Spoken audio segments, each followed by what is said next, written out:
just check that.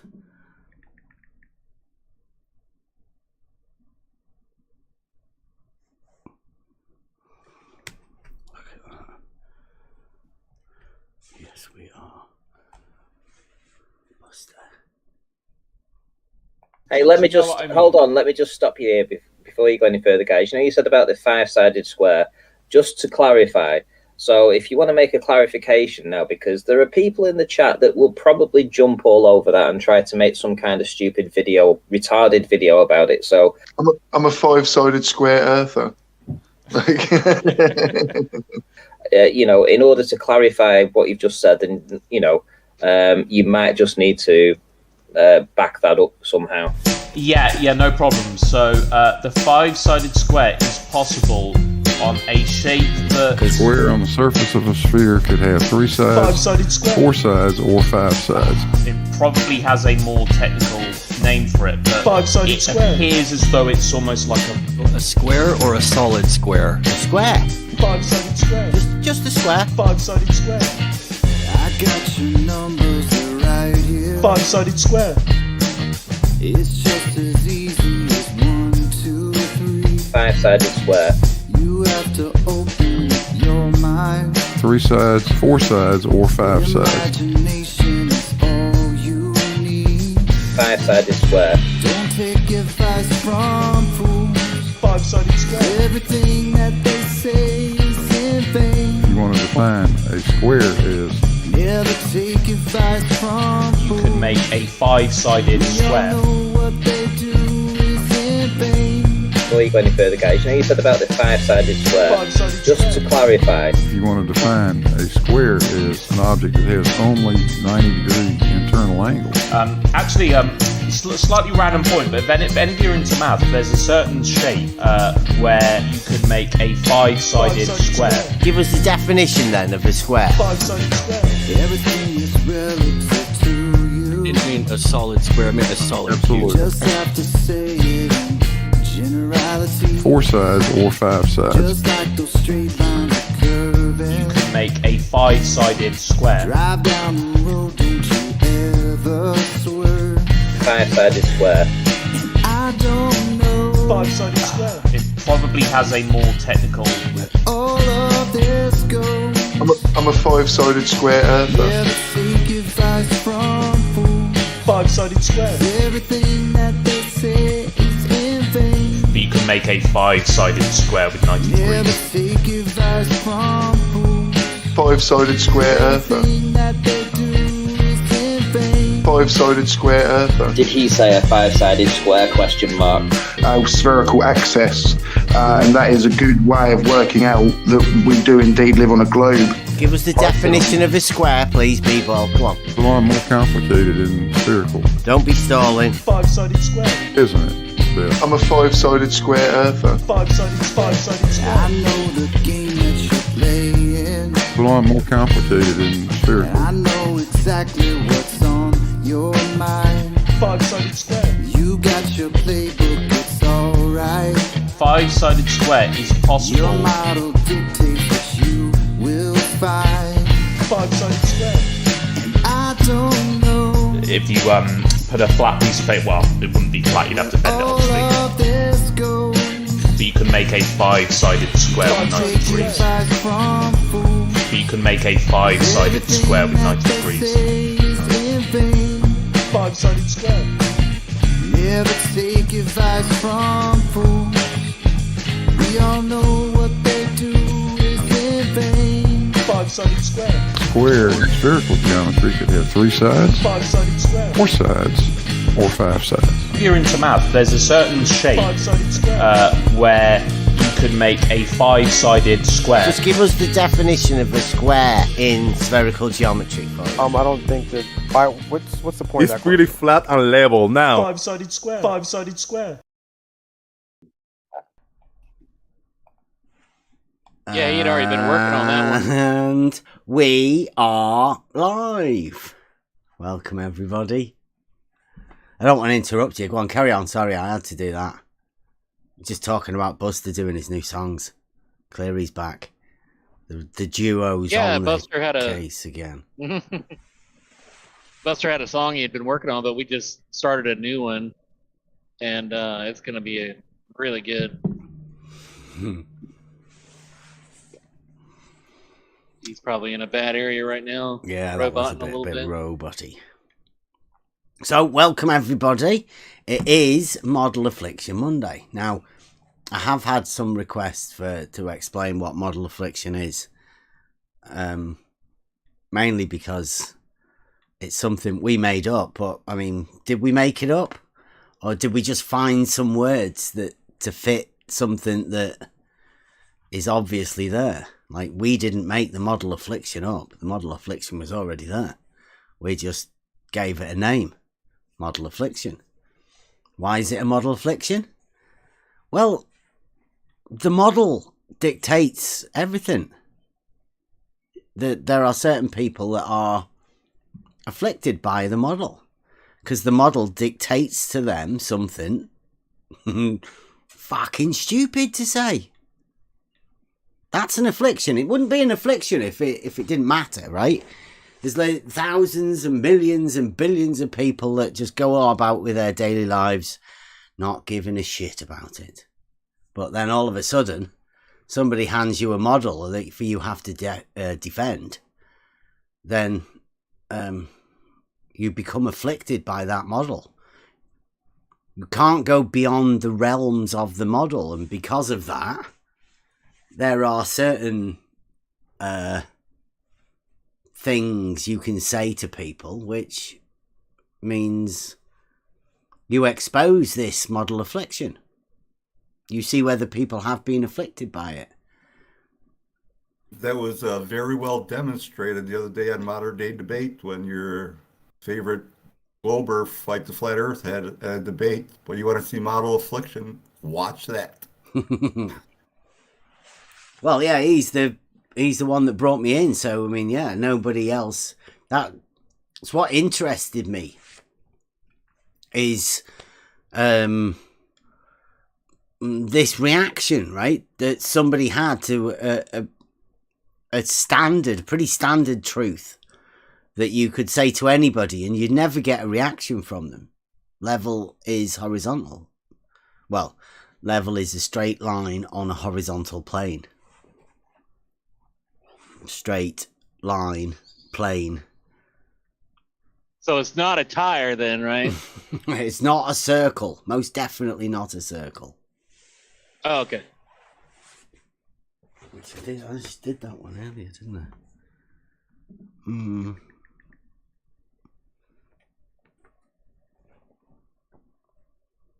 Right, there's a...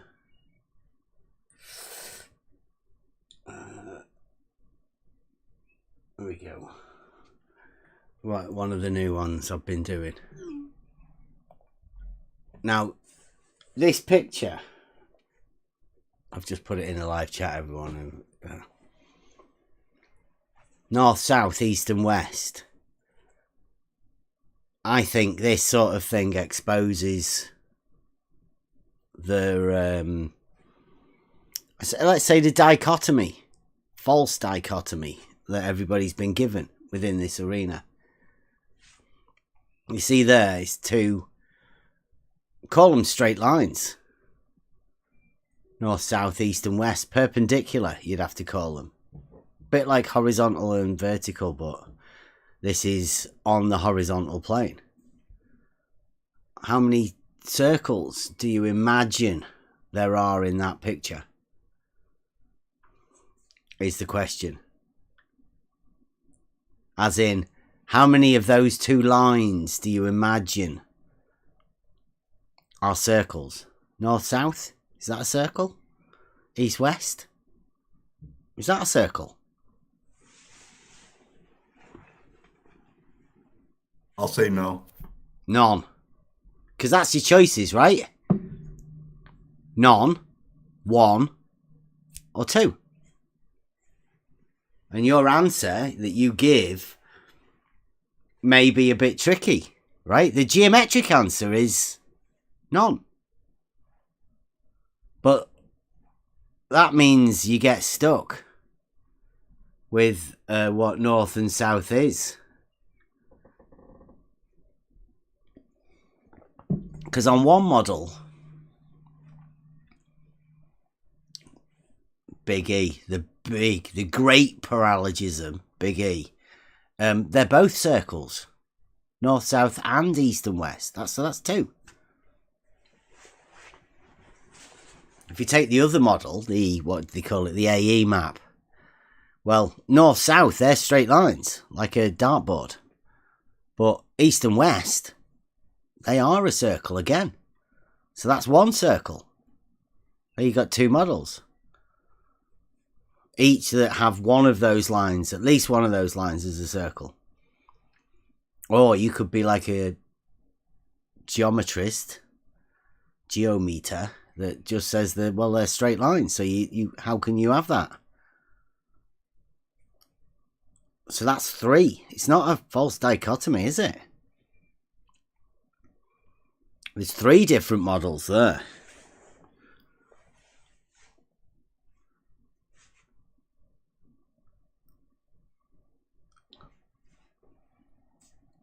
Three different models projected from what we're looking at, right? Not in the picture itself. Well, it's just in your mind. Because exactly. North, south, east, and west are directions. Relative directions, correct. It's just what does anyone imagine? It's up to you. I guess that's part of your particular worldview, or however you look at things. There's no correct way or wrong way. I mean, to argue that either of them are circles, though, you'd have to have a pretty good case, because geometrically, there is proof that they're straight lines, right? They're defined as being straight lines, perpendicular to each other. So I'm not too sure how you could make either of them a circle.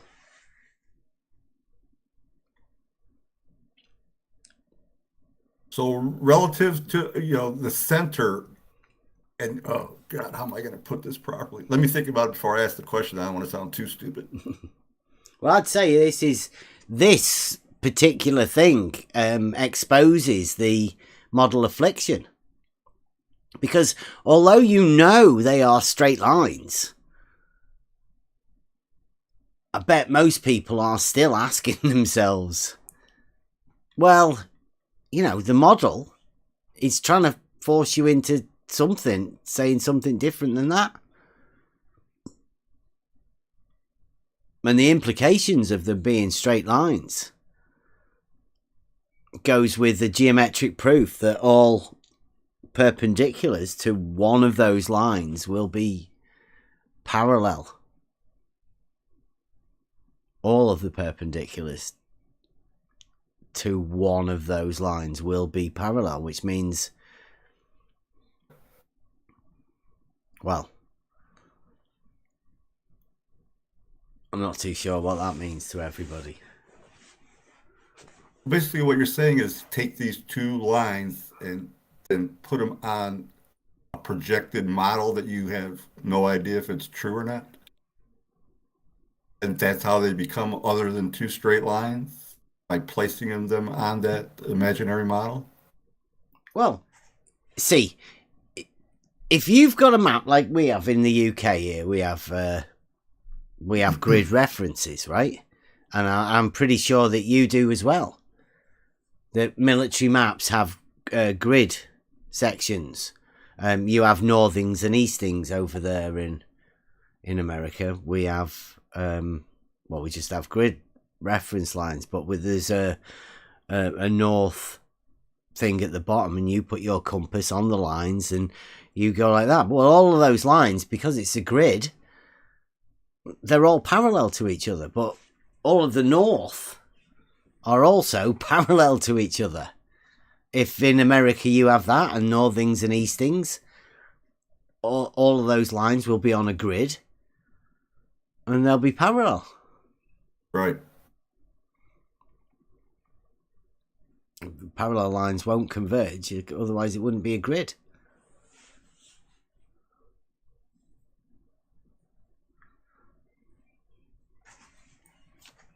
So what does the model dictate? Well, the model dictates something other than that. Has to. Both of them. Both models.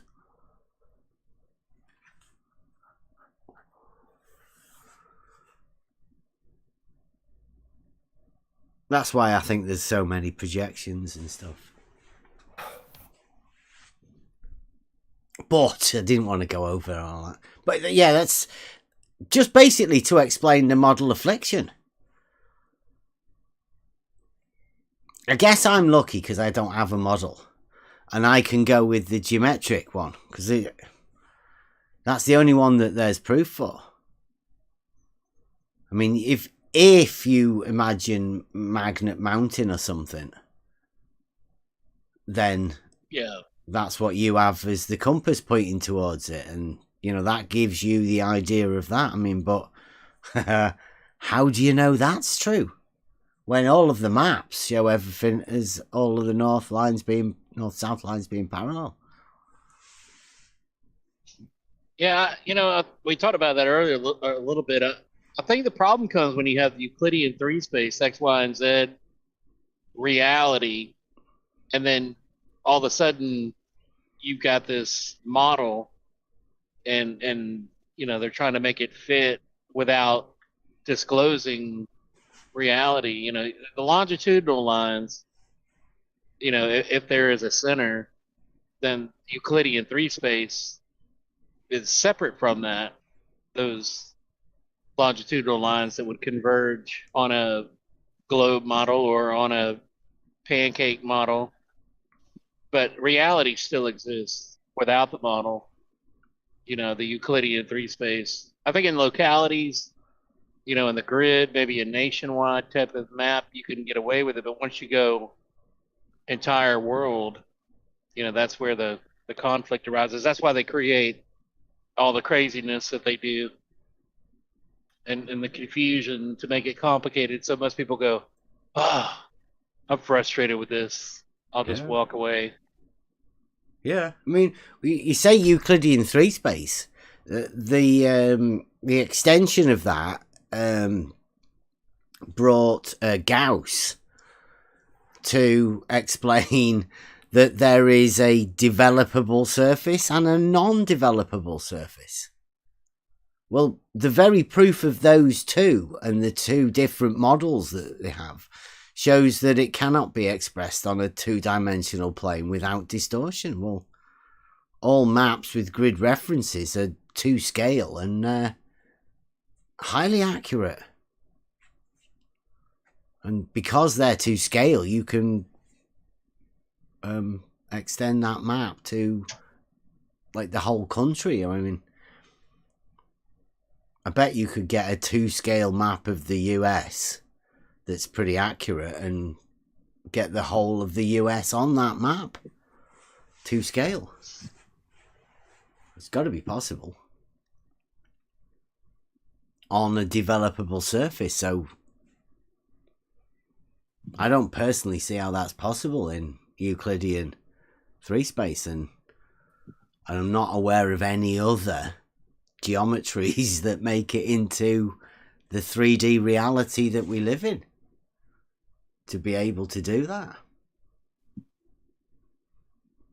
Right, yeah, that's the, you know, when you present reality to someone, and that's where you see the model affliction, you know, you say, well, you know, there's horizontal layers of sediment and they extend continuously, laterally, just like when you're in England looking across to France, you see the white cliffs. When you're in France looking across England, you see that same strata layer of that white cliff across there, you know, and you say, hey, look at that.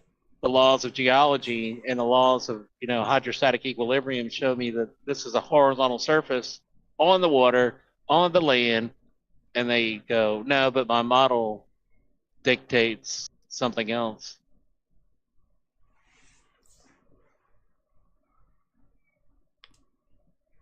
It's pretty sad.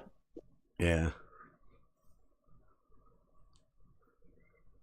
But you know what's interesting though? Like I know Flat Earth Data always like to bring up Bernard Riemann, you know, with the pseudo-Riemannian 4 space, but he acknowledged that in reality there is Euclidean 3 space, but he added that fantasy layer, that time, that fourth dimension to it.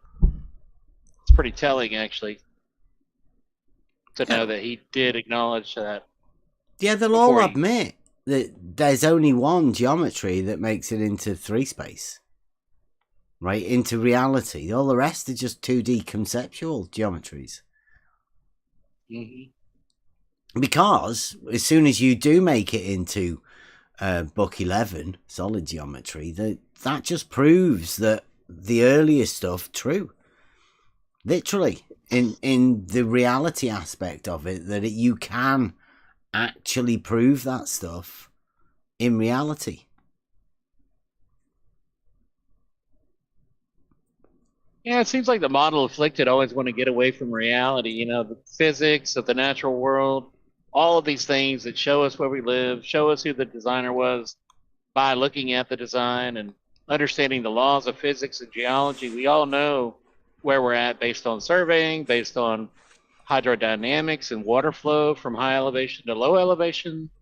We understand all these things, but when it comes to that model, they immediately go to space. They immediately leave physics of the natural world behind and move into theoretical physics to try to support that model.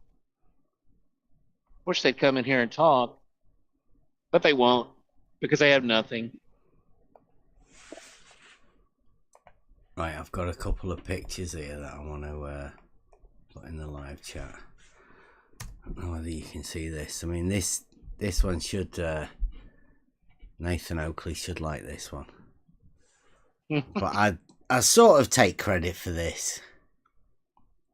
Quite a bit ago, we said that you cannot measure an angle to a curve. Because rectilinear angles, straight lines, are the only usable angles in reality. You cannot measure an angle to a curve. And because of that, where's Wally? Well, I think he's going to go over to Nathan Oakley's, and show this.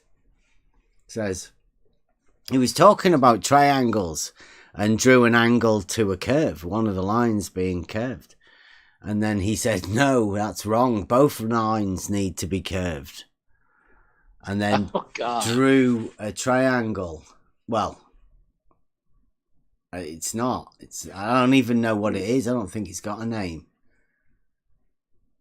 It looks like a shark fin. Yeah. I think it's just a shark fin. Yeah, like a viper fang or something. Yeah. With 2 curved lines. And even writes in 5 degrees. Like, there's no chance of anybody working anything that out. That's nothing geometrical, but it's coming. That's where the globe has had to go. Their new geometry. Imaginometry's taking off. Well, this is to me, because the more you study Euclid, the more you become to realize that the triangle is the special thing. And the triangle's relationship to the circle is, well, you can't get away from it. And also the idea that geometry, when you really get into it, that is the foundation of mathematics. We can get into that a bit more later on. But the idea is that the triangle's special within the relationship of all of this geometric proofs and everything.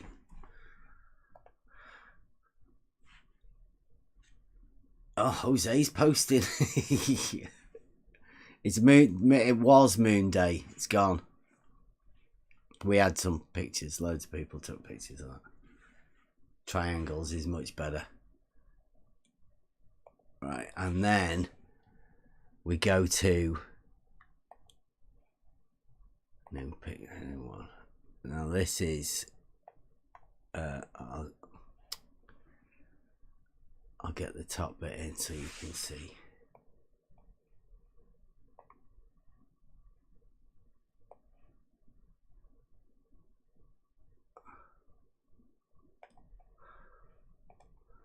Copy. Here we go.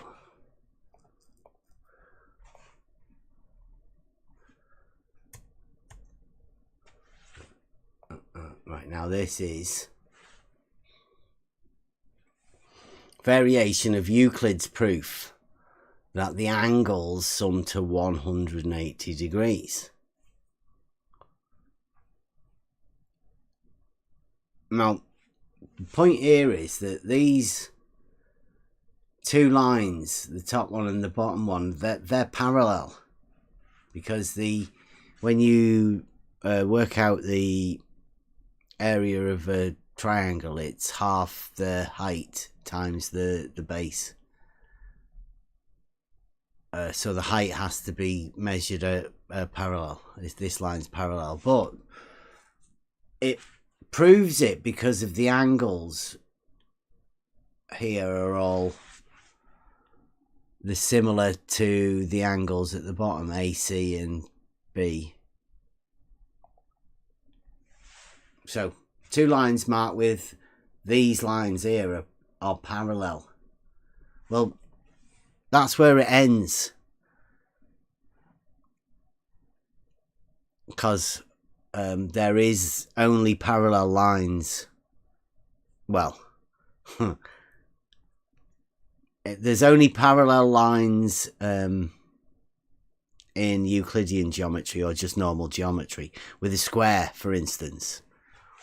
The square being the square with 4 equal sides and 2 opposite sides are parallel to each other. The square only exists in Euclidean geometry, or let's just call it geometry, because that's what it is. It's a square. So these angles here prove that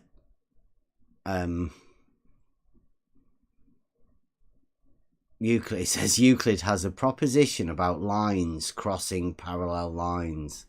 Well, that's just angles. That's how angles work, and this is mathematical proof. It's a bit boring.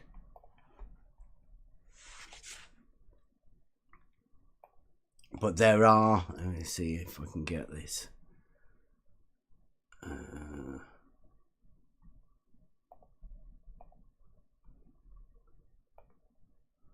Right, so this is, can you guys see that, Lewis? But I'll put it on in Discord so you guys can see it as well.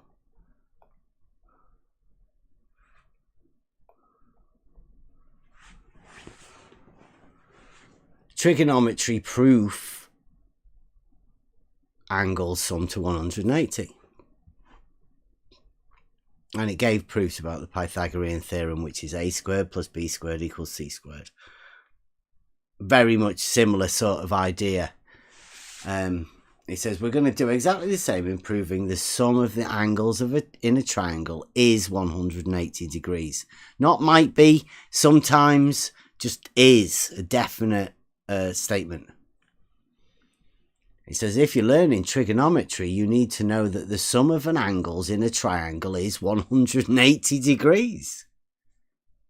If you are learning trigonometry, you need to know the sum of the angles in a triangle is 180 degrees. I mean, it shouldn't be shocking to anybody for this sort of a statement. If you are learning trigonometry in preparation for an exam, check with your teacher whether you also need to learn a proof that the angles sum to 180 degrees at all. If you do, then you need to learn a proof. You may need to learn the second proof. It depends on what your syllabus is, right? I mean, this is them going over what proofs are. So like they say, proofs do exist in mathematics, and this is a proof that a triangle has 180 degrees. Mathematical proof.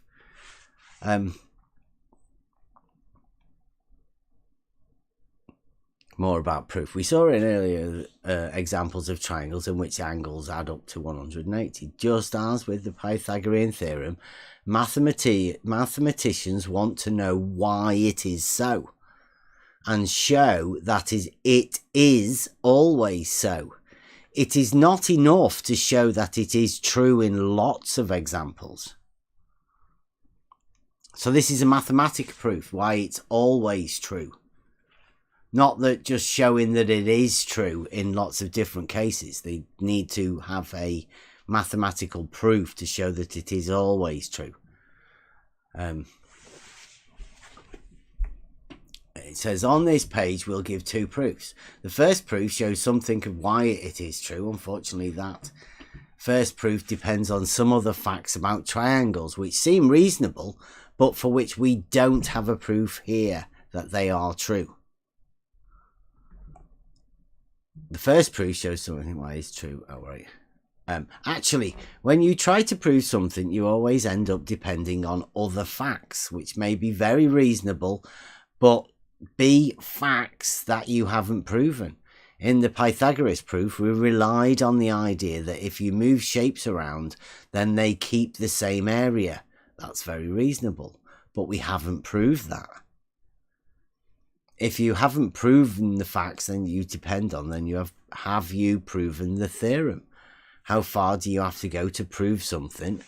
What facts is it acceptable to choose as ones that you can rely on?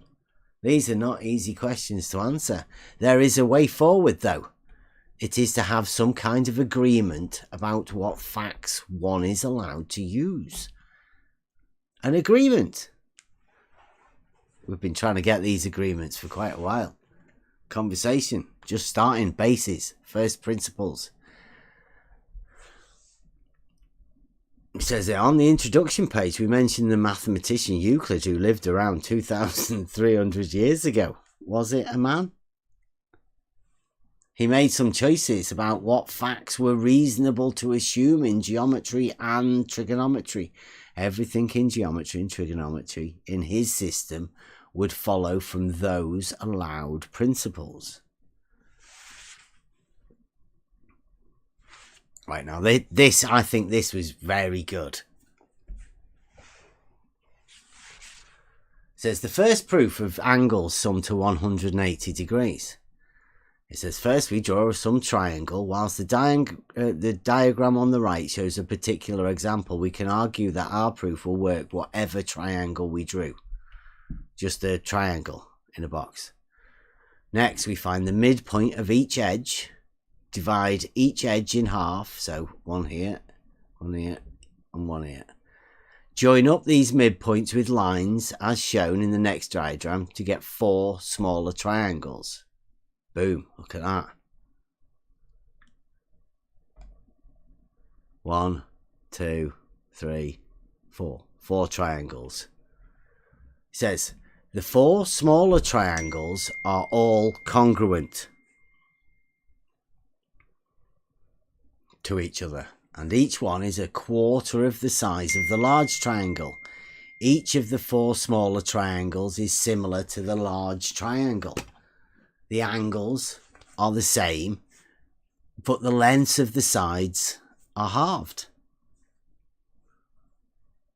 Now look at the midpoint of any one of the sides. Here and here. The 3 corners meet there, and the 3 corners have one of each of the 3 sides of the angles. The sum of those 3 angles make a straight line, i.e. they sum to 180 degrees. It's genius. Do you like that?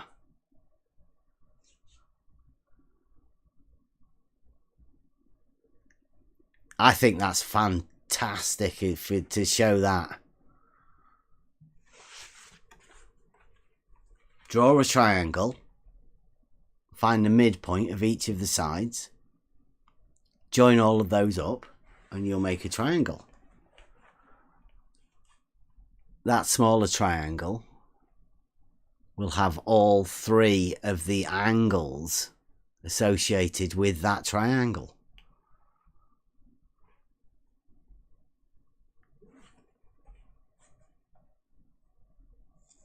And then it goes on to the other Euclidean one.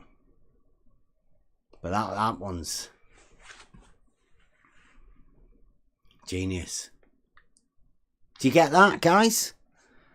A proof that, I mean, there are multiple proofs of these sort of things, because this is mathematics. This sort of stuff, obviously provable.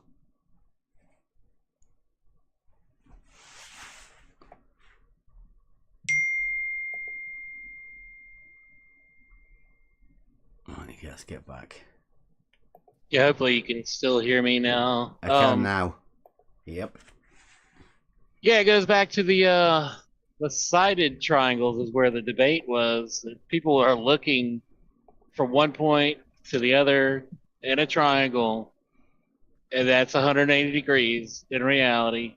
And somehow there's some added degrees, like the sight lines between the points are curved somehow to create more than 180 degrees. That is funny. That is a joke. Yeah. But how do you go against any of those? Because I mean, I have got another clip of. I've got a 40-minute clip of us going over to another server. For everybody who is wondering why we tend to stay around here all the time, because some of the conversations have gotten old. They don't change that much. And what I've just worked over there is like a geometric mathematical proof that triangles have 180 degrees. Now, I doubt it I would have ever have been able to go through that anywhere else. Yeah, wouldn't have been allowed 12 to. hours. Yeah. No. What's a straight line and what's an angle and all, you know, there's just, but Yeah. they're all geometric proofs. I mean, there should be no argument about it. Right, so yeah.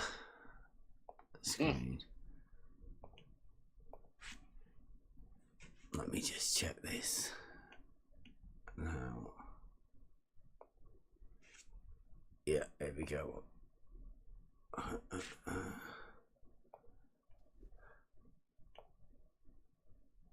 Right, this is an old video.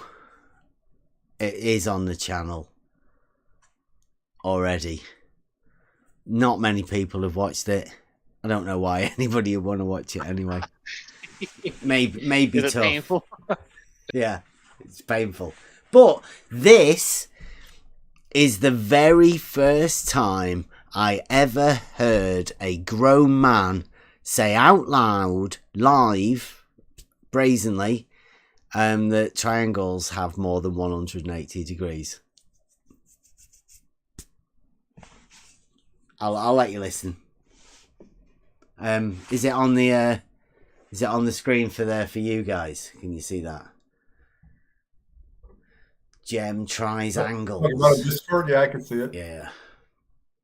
Okay. Here we go. I've got to make a brew, so this is old, like proper old stuff. This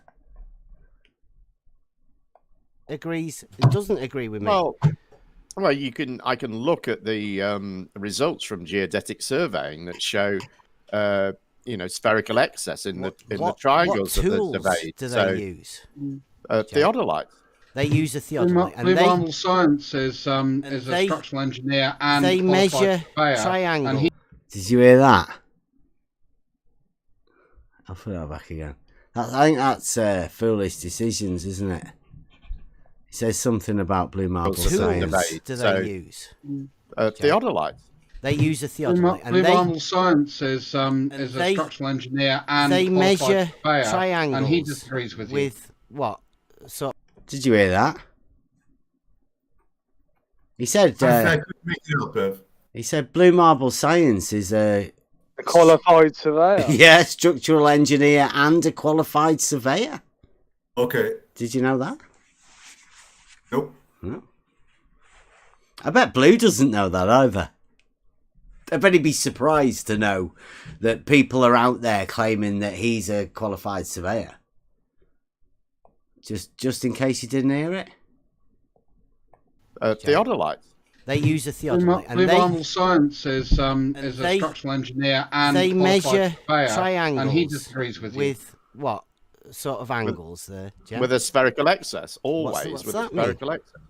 It means that that the triangles cannot possibly be on a flat plane and absolutely have to be on a sphere. Oh, does that mean they measure triangles with more than 180 degrees? Yes, spherical excess. Yes. Oh. Every single time they do it, believe it or not. Every single time they do it. In every country that's been mapped like this, which is just about every country, for the last, 200 years, 250 years, this has been going on. Different people, different political motivations, different cultural and religious motivations, lived at different periods of history. Are they all in on it? How are they all? How are they all making this same mistake? Can we just run over Wait, what now? how they do this, Jim? What are they doing? Well, they start. Right, are you getting the idea of this? Jem Panda's saying that surveyors can measure triangles with more than 180 degrees. What do they mean when they say measure? Are they literally measuring something? Well, that's what I'm trying to get to. Yeah. I try and get you 3 mountains, right? And in order for you to measure this with theodolites, you have to be able to see a target, right? So A, B, C, 3 mountains looking at each other. I mean, that's where we're going to go to. I have to try and explain that, right? But yeah, Jem Panda. Triangles have to have more than 180 degrees because it's a plane. If it's 180 degrees with triangles, that's Gauss's proof that you should be using Euclidean geometry because your triangles add up to 180 degrees. Somebody's convinced Jem that there's a way for a triangle to have more than 180 degrees. It's impossible. But the model has dictated it can't be, because that's plane geometry, right? Triangles having 180 degrees. The fact that those 3 points define the plane. Some people have gone to the lengths of bending triangles around balls. Yeah, but you wouldn't be able to see the target for you to measure a triangle and an angle, right? You wouldn't see the other. Exactly. That's exactly true. So the very fact you that really you're do measuring. need to see the. No, you need to see the other point. Yeah, 2 points. You have to. You can't measure something you can't see. It's over there, over that hill. Yeah, in that direction. Yeah. Whereabouts? Well, I don't know. Well, what are the measurements? Well, more than 180. Yeah, so it must be bang on then with that position. Yeah. How much more? Well, I don't know. How big was it? How far away was the point that I couldn't see? And then I'll tell you how big the angle must have been. Well, it's the North Star when you made the measurement. Yeah, this is literally a model dictates, right? Because nobody else would ever think of saying this. Only the model afflicted say that triangles have more than 180 degrees. Only. I think you'd even struggle for a geometer, a mathematician in a university to say any of this stupid shit that Jem's gonna say and his team of guys. I mean, it is old. He might have changed his mind. I mean, I don't know. It's been a while. He might now have come to terms with triangles actually having a geometric proof in reality that triangles only have 180 degrees. Who knows? I've only got 1 minute into it. This is about 40 minutes. It might not get too far. it might get really boring and repetitive for everybody because it's going over the same thing. But pay no attention, right? Jem's just made that claim. Triangles can have more than 180 degrees. They have to, because he's been told it by the great shadow giants. The great paralogisms sent down its shadow giants to tell you shit. Here we go. Is it like, let's say point A, right? Let me hear him again. No, why are we doing that? No, I want to Guys, understand. somebody's what asking was Jem a just question. claimed. Let Jem answer the guy's question, dude. Well, they measure the angles between 3 points, and they go to each point and they measure the angle to the other 2 points, and from that they get their triangles. And every time they do that, those triangles have a spherical excess. Right, so they go to each point and they measure the angle between the other 2 points. I mean, that sounds like a triangle, right? You go to each one of the points and measure an angle. That's one angle at each point. That's a triangle. Are they doing this on mountains now, or is that what he's talking about? I think so, yeah. That's what... Because the way I'm thinking, right, when they did the triangulation of the UK, this is exactly what they did. They put their theodolites on these marker points, benchmarks, and they measured the angles between the two. Because of the way we just explained that triangles work, that's how you can lay them out on this grid reference system. It's how you can triangulate the positions to get scale maps to work. Now, forgive my ignorance, but you can measure angles using theodolites? Yeah. On the horizontal plane. On the horizontal, right, okay. Yeah, they call them azimuthal. You must have heard of an azimuthal. Yep. Well, that's a theodolite is an angle measuring device, and you can place it and turn it on the azimuthal. It's on the horizontal plane and just turn it round. And so you can measure 360 degrees very accurately. Okay, thank you.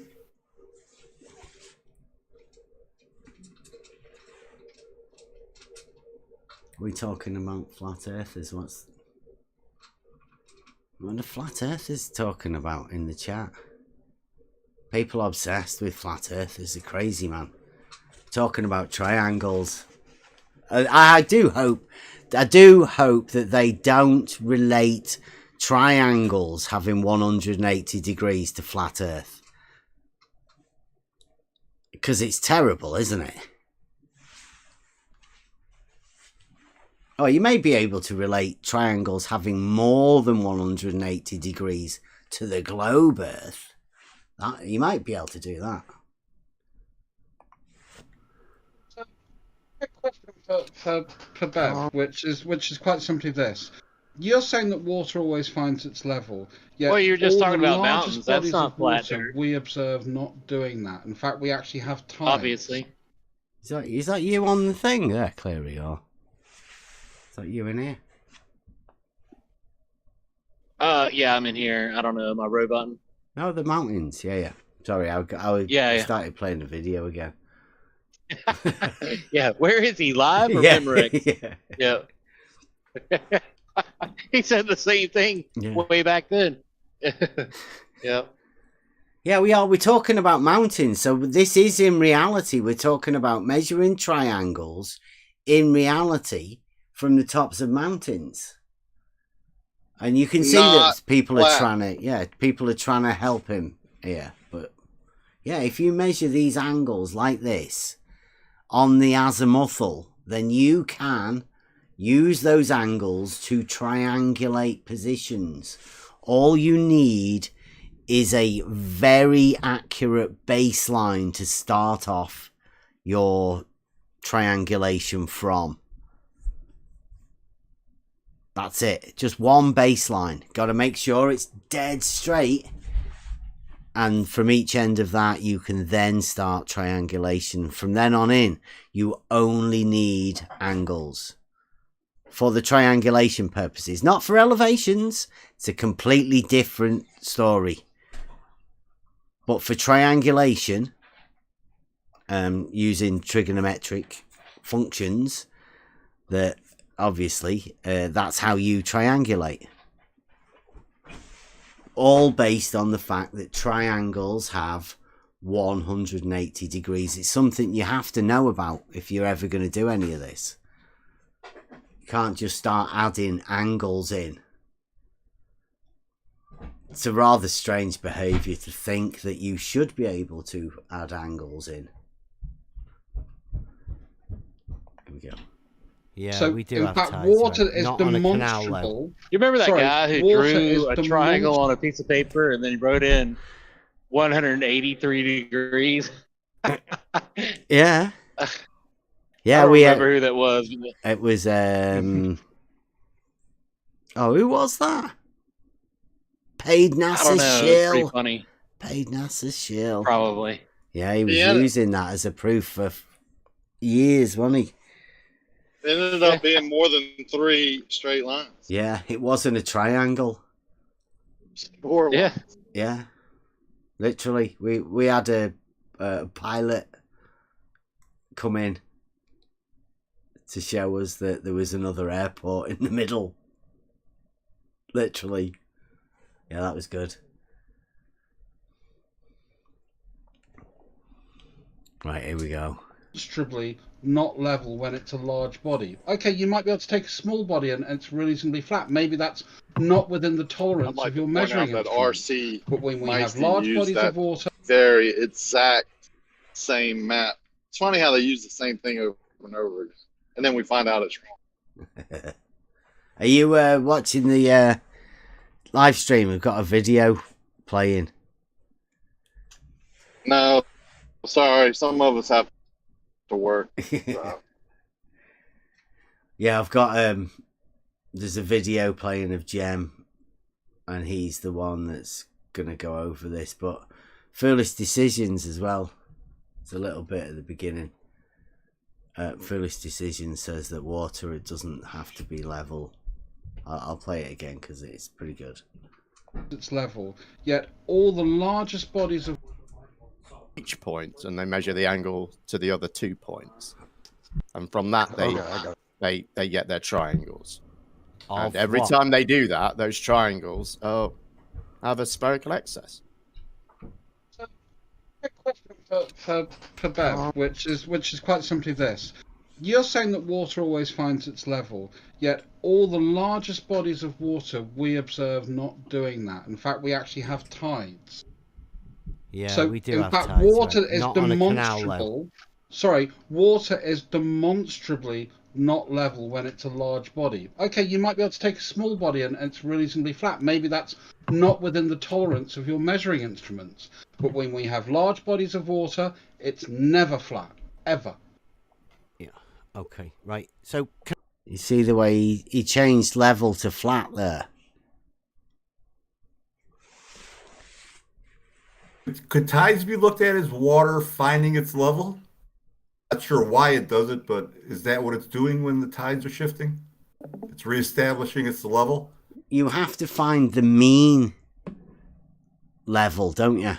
Mean sea level. So that shows that it goes up and down. So what is level in that respect? Because the mean average has to be made. So I hope he realizes that most of the time it's called slack tide. There is no raising and lower. There is no water movement in these places, like big, large bays where tides occur. I'm not sure what he's talking about. He's talking about why the water is actually moving, like the tide's coming in or going out. But most of the time, the tide's not coming in or out. It's slack tide, no movement. And that water is not curving. Yeah, and that's not a body of water at rest. Certainly the ocean is never at rest with the waves, the wind, the tides, the storms. You know, if you want to see a body of water at rest, that's not the one to look at. That's why they have to use the mean sea level, because of the variability and the height. It's like you said, Deb, what was it, 12 years of monitoring, something like that? Yeah, every 15 minutes. Yeah. Now they just do it with a couple passes with satellites. But my other point is, yeah, currents are in the ocean, but you don't have the currents in the bay, and it's salt water. So, I used to think the currents were because of the salt water, but I've had to change my view on that because you get a lot of currents out in the ocean or in the Gulf, but you don't get a current in the bay when the tide's not coming in and out. I don't know if the ocean take more time. Or... Yeah. You're in a great place for thermohaline circulation with the Mississippi River dumping all that cold, fresh water into the warm, salty Gulf. I mean, the currents there are enormous, which creates the Gulf Stream. So, and there's also a huge, it's called the Mississippi Canyon. It drops down from 400 feet to like thousands way up. of feet. And that... He's gone again, hasn't he? Is that for everyone? Yeah. He's in the Mississippi Canyon. Yeah. I don't think he knows, does he? Well, that's just Rocky. Always on the move.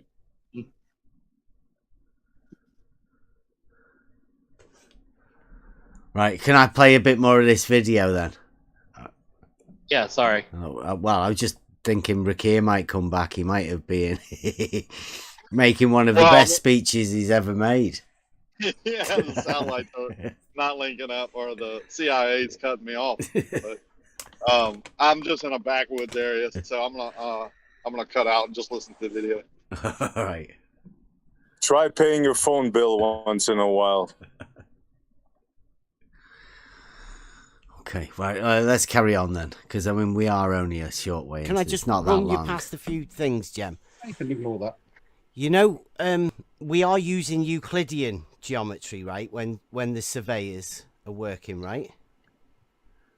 They'll be using non-Euclidean geometry, right. wouldn't So they? I think. This was early on, right? Before everybody really got a grip on what Euclidean geometry was.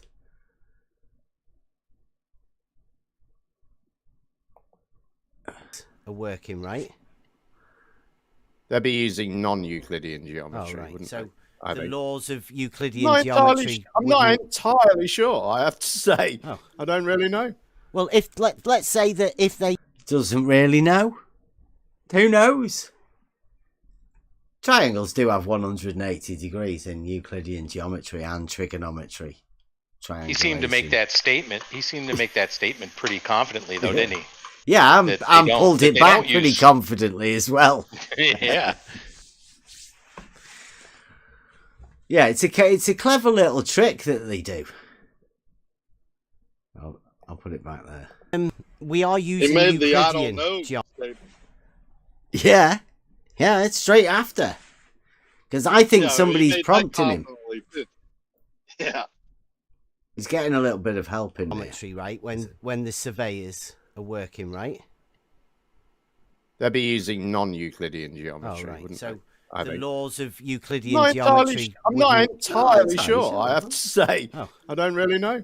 Well, let's say that if they're using a theodolite, then they're measuring angles. Then those angles are Euclidean. Here you go. Look, here's some of the angles that they.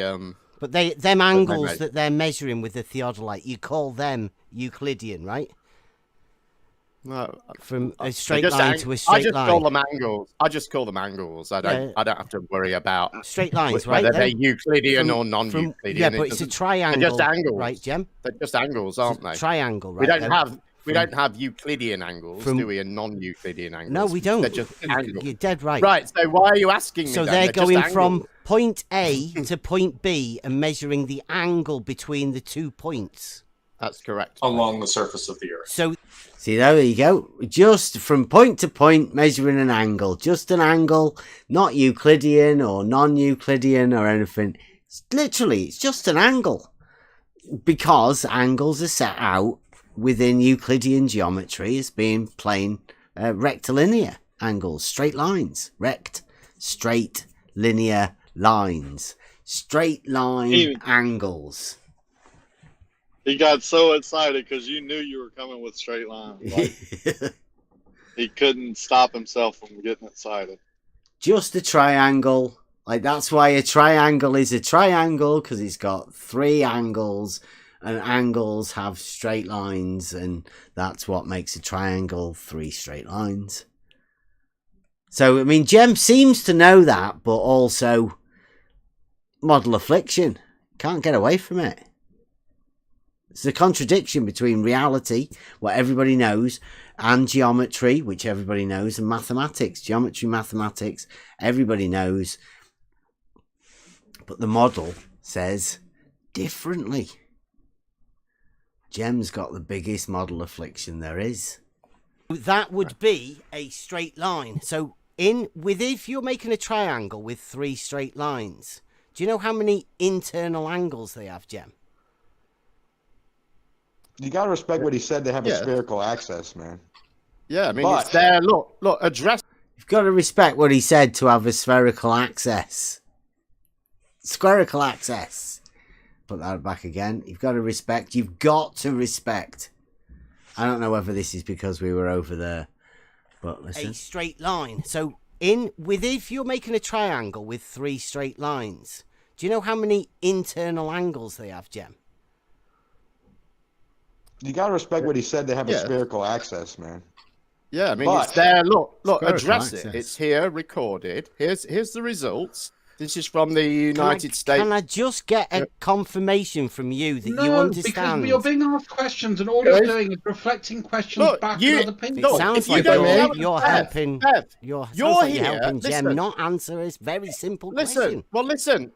You're here asserting that the Earth is flat, and this is a fact. Hang on. Has anybody ever heard me that?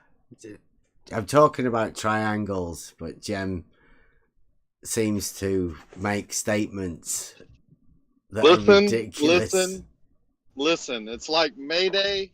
It makes everyone pay attention, come to attention. Bev is here saying the Earth is flat. Because he's saying triangles have 180 degrees. He's not saying we can add a spherical axis bit onto a triangle somehow. And then you have to respect the shit that they're talking about. You just have to. Yeah. I mean, you have to respect the shit that are blabbing out of their mouths right now, don't you? Yeah, he just said something that's impossible, but you've got to respect it. You've got to respect that, yeah. Totally. I'm still talking. I'm pointing out to you that hundreds of people, thousands of people have made these measurements in the past, and they're not finding the Earth's flat. Now, I understand that you want to know in detail what they've done, and the best thing to do is go and read what they've done, because you're here making this proclamation, and apparently this is something that you didn't even know about. And I think what you should be doing now is going, oh my God, I've missed this. I need to go and look into this straight away, right? Are you Wouldn't done? that be... Yeah, I'm done. Right, okay. Well, of Why course I aren't you know doing about that? the fantasy of spherical. Okay, so why are you pretending that you don't then? Are you going to let me talk or... No, I'd like to know why if you've just been asking me about it as if... See, I don't know if it's changed or not, but does Jem constantly talk over you and then go into stream still like this and never let you actually say anything, and then start telling you what you did say when you've never actually had a chance to say anything? Because this is a regular theme going through this. If you didn't know about it and you were hearing about it, I was just getting you to confirm that you don't know. And then I say to you, you need to go and find out about it. You say, oh no, of course I know about it. So why are you doing this act where you pretend you don't know about it? Just pointing out to you that a triangle. Is that part of your honest, truth-seeking approach to do anything? Just pointing out to you, Jem, that a triangle has 3 straight sides and 180 degrees internal angles. Yeah, but a spherical triangle doesn't. Yes, very true. But as you just said, you measured from using a theodolite, which is Euclidean, which means the angles are straight lines, which means you've just made a triangle with three straight lines. What shape can you make with 3 points? A triangle. Right. Irv, are you thinking that they measure one huge triangle? Is that what's in your mind? One huge triangle? No, I think a triangle has 3 straight sides. I mean, yeah. Oh my God. That's not what I said. What's interesting to me is the limits of your understanding. No. The limits of your understanding. I accept pictures and video from space. I've seen the spherical Earth. Hey, why are you interrupting me to do that? Don't, but if you could please honor me and share with me more on how exactly it works. Like I share with you, I feel like when they've been doing stuff and they've seen a spherical axis, sure, that could have been hinted from 100 years ago. And, with equipment that you can get on Amazon, you can do it yourself. Just go do it for yourself. If you're actually interested in that way, that's what you can do. Okay. I don't think anybody can give you giving people hard numbers in a Discord voice chat doesn't really make too much sense to me. Asking for that to me sounds silly. You can explain the experiment and how to do it, and if the experiment, you should be able to understand that the experiment would show one thing if it was flat and another thing if it was spherical, and then you can go to the experiment yourself to confirm which one it is. So were you happy to call geometry an experiment? Geometry is a description or a way to break down lines and shapes and postulate certain axioms based on what we already know to be true, like drawing a line between 2 points. We assume that is true. That's axiomatic Euclidean geometry. Yeah. Do you know who that is? Anybody? No idea. Without looking at the chat. That's Soundly. Do you want to hear the... I'm going to do it again because... word salad.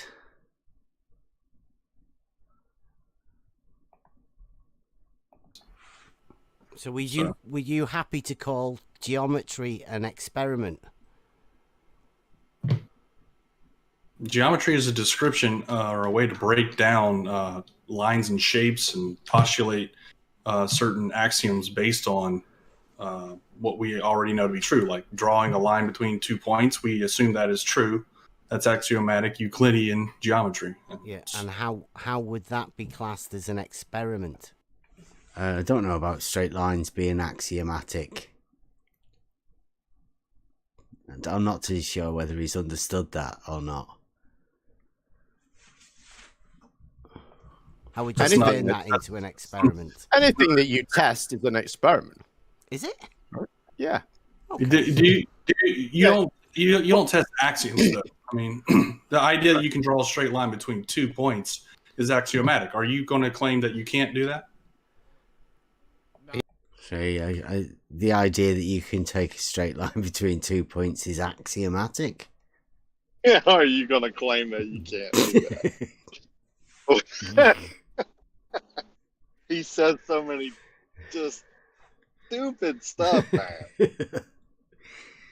Trying to flip an argument round into something that isn't an argument.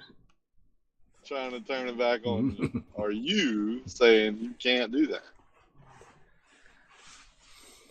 He's objecting to your use of the word experiment because he goes with the one that Nathan Oakley taught him. I really like the use of the word experiment. He thinks that that's all there is. And, no, you know, they think that it has to be 4 steps. Jem, yeah, I really like the idea deny it and then spout out his 4-step program. An experiment, but QE doesn't. So I'm all for it being an experiment if we can make it into an experiment. Well, again, QE doesn't like the idea of it being an experiment. Again, you're sort of cluing on to some weird idea that if we term it an experiment, that somehow gives it some extra qualification in some way. Well, you're giving it that qualification that QE doesn't seem to want to give it. Experiment means test. So does that mean QE's standards are higher than yours? It means he's got some absurd, weird standard that he's drawn up himself. It's not higher, it's just stupid. Yeah. Well, experiment is just varying one thing to see what happens. So by that definition, it is a test.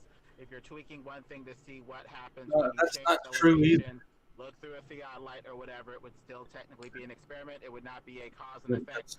You'd just be looking through a theodolite, right, though? It would just be a general experiment. So looking through a theodolite is an experiment now, is it?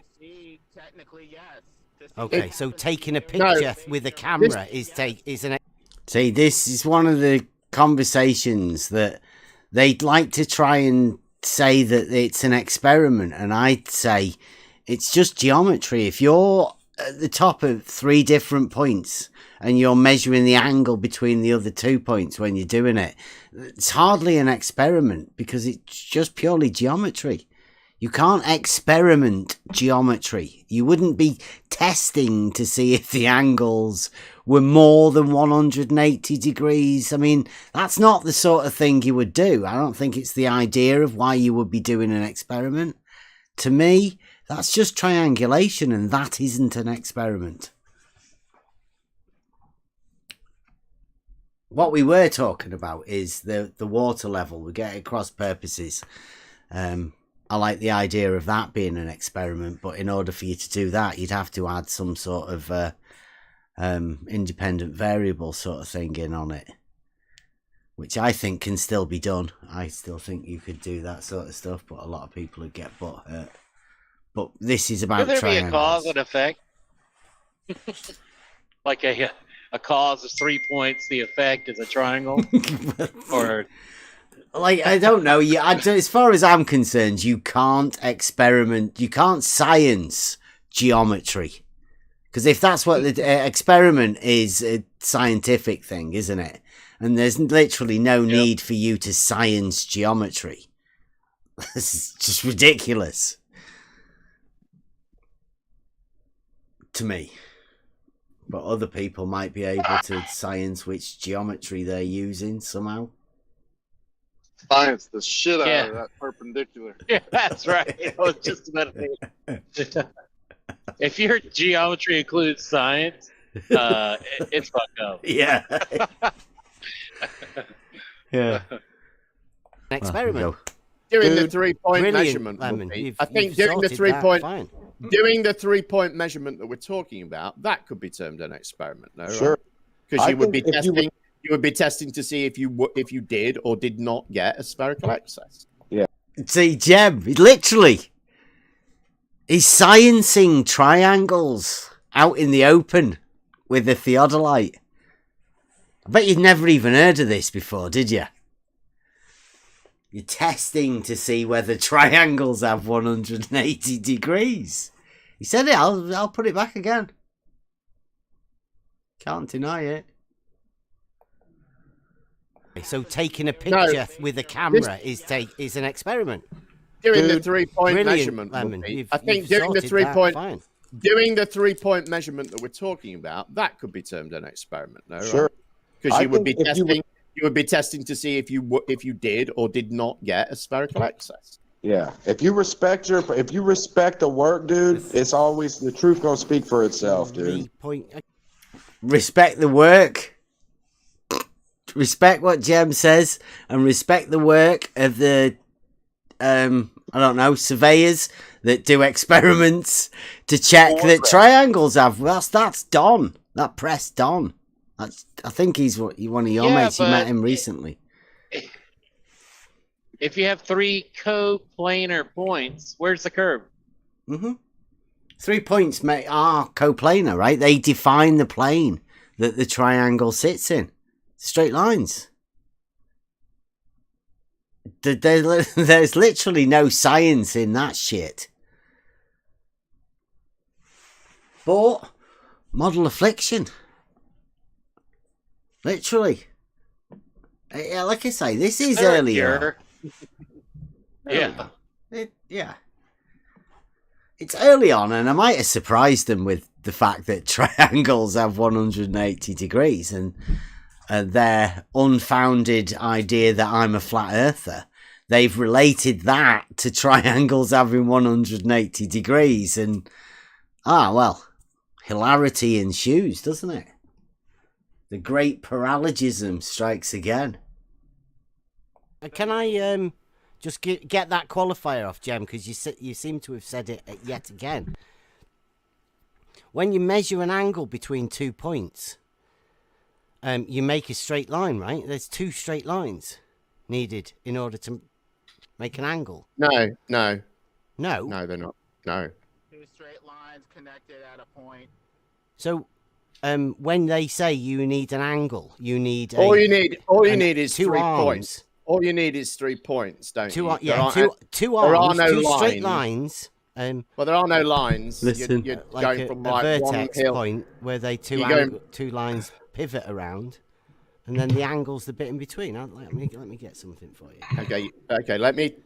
You're going from one hill to the next, right? Okay, now I'll find a thing for you. You get. All right. Yo, I can see why, man. I can see why, you got to be tough a little bit sometimes, Jim, man. I understand, man. But please, in the chat forgive box me there. for coming Is off that all like I was right? denying anything, bro. Have a look at that in there. Does that look good? Parts of an angle. Right. Okay. Yeah. Yeah. 2 straight sides. Right. Okay. But there are no lines here. But so look, it says You're and the measuring 2 between 2 straight points. sides are called arms, right? You If just like, imagine yeah. a point at the end of it, but that would be a straight line, wouldn't it? From I know, but I your just want you angle to be come from clear. one I point just to the want you other. to be clear that you're measuring between 2 hills. There are no lines. Nobody makes a line. Points, though, that you've got a rod or something you that do make, you're measuring you do from do the that. angle You between. do do that, right? yeah. But I just want. You do that. You do have 2 points. But Jem can't see the relationship between 2 points and a line. It's genius, isn't it? The conception of what a line is. 1D. That's why Euclid said, let it be granted that you can draw a straight line between 2 points. You don't need to draw a straight line between 2 points. You can use a tool like a theodolite and crosshairs and all of that establishes straight line between 2 points. The point that it's at and the point that it's looking at. Just goes to show that the fundamentals of Euclidean geometry that we've been going over for a bit always go back to these things that Jem doesn't think there's a line there now between those 2 points. He thinks you can measure an angle without the use of lines.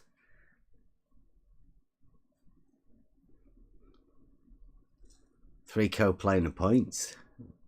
It's brilliant, isn't it? A point is that of which has no parts. Just a location marker. I want that to be clear because I know where you might drag this. But that would make it 3 straight sides to a triangle, right? No, why would it? Why? There you go. That's where I knew you were going. Where have those straight sides Just said suddenly the angle come from? needs 2 straight. That would be true if the angle was 180 degrees through all 3 angles, but it's not. So the sides are not straight. But a triangle has 3 straight sides and 180 degree internal angles. Right, and these triangles do not have 180 degree internal angles. How many times do I have to say this? How does that? See, what's it like? How can you have a conversation? He's got no founding on any of this. Other than sheer delusion. Yeah, a page on McToons's website somewhere with a load of numbers wrote down that no doubt will add up to more than 180 degrees. But, I mean, listen to what they're saying. Listen to what Jem's saying. He's going against mathematical and geometric proofs. He's literally laughing at them, saying, well, my model says not that. Can't be that. Happen, Jem? Because the Earth's curved, Bev. Oh. Because the lens is curved and they're confusing the curve. So what? I don't know what Lemon's talking about. Just ignore Lemon. Over 200 years, they've all made the same mistake and not noticed the lens being curved. Right, so can Does apart that from sound you like a imagining reasonable it, Jem, explanation? It's going there into that because Lemon's in the background. I don't normally have volume turned up. So the Lemon's in the background saying it's got to do with the lens being curved. Somehow that makes triangles have more than 180 degrees. I haven't got a clue why Lemon's doing that, but that's why I have Lemon turned down. But they're obviously taking their chance to talk to Lemon about that. Says something stupid. apart from you imagining it, do you know anyone that's actually done this? Yes, I do. I know Jesse Kozlowski. Who's Jesse, that's okay. what he does for a living. That's his job. He's a hobbyist. That's his hobby. No, that's his job. No, that's his hobby. He is a professional surveyor. No, he's retired. He's retired. He's a hobby. Not. What the hell are you talking about? Right. That's soundly coming in. Coming in defense of Jesse. I don't think he is. I don't. No, Right, they were all saying the other day he's retired. He's not a professional surveyor anymore. Even if that were true, he would still have been a professional surveyor. You're still a professional when you're retired anyway. It doesn't even Right. make sense. You don't lose that knowledge. No, they were definitely saying he was a hobbyist. Is he retired or still working? Who was saying that? He does Geodesy as a hobby, but he is. Aaron but he Burrell, is. it was. He's Why does this guy just talk over me? I know Jesse personally. We've had multiple interactions in real life. Like, I'm telling you that the guy is a surveyor, and he is he does a geodesy as a hobby. But he is a surveyor. He absolutely is professionally a surveyor. Do you know Geist View as well? I mean, I think. No, I've never met him in real life. Bev, are you a professional surveyor? Slice Barcane, right? What does this have to do with Jesse Kozlowski? What are you doing about addressing these measurements, Bev? How do you account for it? I'm doing this at the minute. I'm finding this screenshot where he's obfuscating. Yep. He's found out that Jesse is in fact a professional surveyor and is trying to get off the point. No. If you can find, presumably you're looking for some measurement that refutes this in some way or contradicts this, but these measurements still stand. How do you account for them? There you go. Right. Have a look. He can be in the debate chat box there, right? You've got Aaron Burrell, who we call the disco ball surveyor. He says that he and the main surveyor are the surveyors that he knows of. And Slice Barcane comes along and says, Jesse too, but I believe he does it more as a hobby. Then, right, so this is me just talking about a tweet that Slice Barcane and the trolls are talking about, right? Aaron Burrell says, me and Maine that I know of, are there more? Slice Barcane says, Jesse too, but I believe he does it more as a hobby. Aaron Burrell's the guy that we call the disco ball surveyor. And then Geist View comes along and says, Jesse retired and does it as a hobby now. So that's Slice Barcane and Geist View saying that Jesse is a hobby. That's why I brought this up in this conversation here. Because they'd said that to me on Twitter. I just said that to them. Right, so listen to this. Geist View comes along and says, Jesse retired and does it as a hobby now. Right, so I'm not just making this stuff How does up. this... Jesse Slice Barcane and Geist View have said that. Jesse Kozlowski didn't do any of the measurements that I presented. All you did, the only reason his You name just came said up. he did, though, didn't Hang you? on. No, I did not. That's a complete and utter lie. His name came up because you said, "Have I ever spoken to a certain?" Right, I think we might have to go back over that. And Sly Sparkane comes along there and is trying to get off the point. Go on, I'm trying to find it. What? You asked if he had known anyone that That had done it. done these measurements. Yeah. And he said, I know Jesse Kozlowski, yeah. So he does it. He does this Or to do turn it contradicts around on this, you. But these measurements still stand. How do you account for them? There you go. Right. Have a look. It can be in the debate chat box there. Where is it? Right. No, What does this have to do with Jesse Kozlowski? What? What are you doing about addressing? Personally, we've had multiple interactions in real life. He's retired. Does apart that from sound you like a imagining reasonable it, Jem, explanation? apart from you I'm sorry? imagining it, do you know anyone that's actually done this? Here we go. Yes, I do. I know Jesse Kozlowski. Who's done Jesse, it. That's okay. what he observed, Bev. Oh. Because the lens is curved. Notice the lens being curved. Right, so can Does you, that apart from sound you like a imagining it, reasonable Jem, explanation? apart from you I'm sorry? imagining it, do you know anyone that's actually done this? Yes, I do. I know Jesse Kozlowski. Who's Jesse, done it. That's okay. what he does for a living. That's his job. He's a hobbyist. That's his hobby. Right, so confirmation there. I think we all can agree that Jem answers the question as to who he knows that's done this, i.e. measured triangles of more than 180 degrees, and he says Jesse Kozlowski.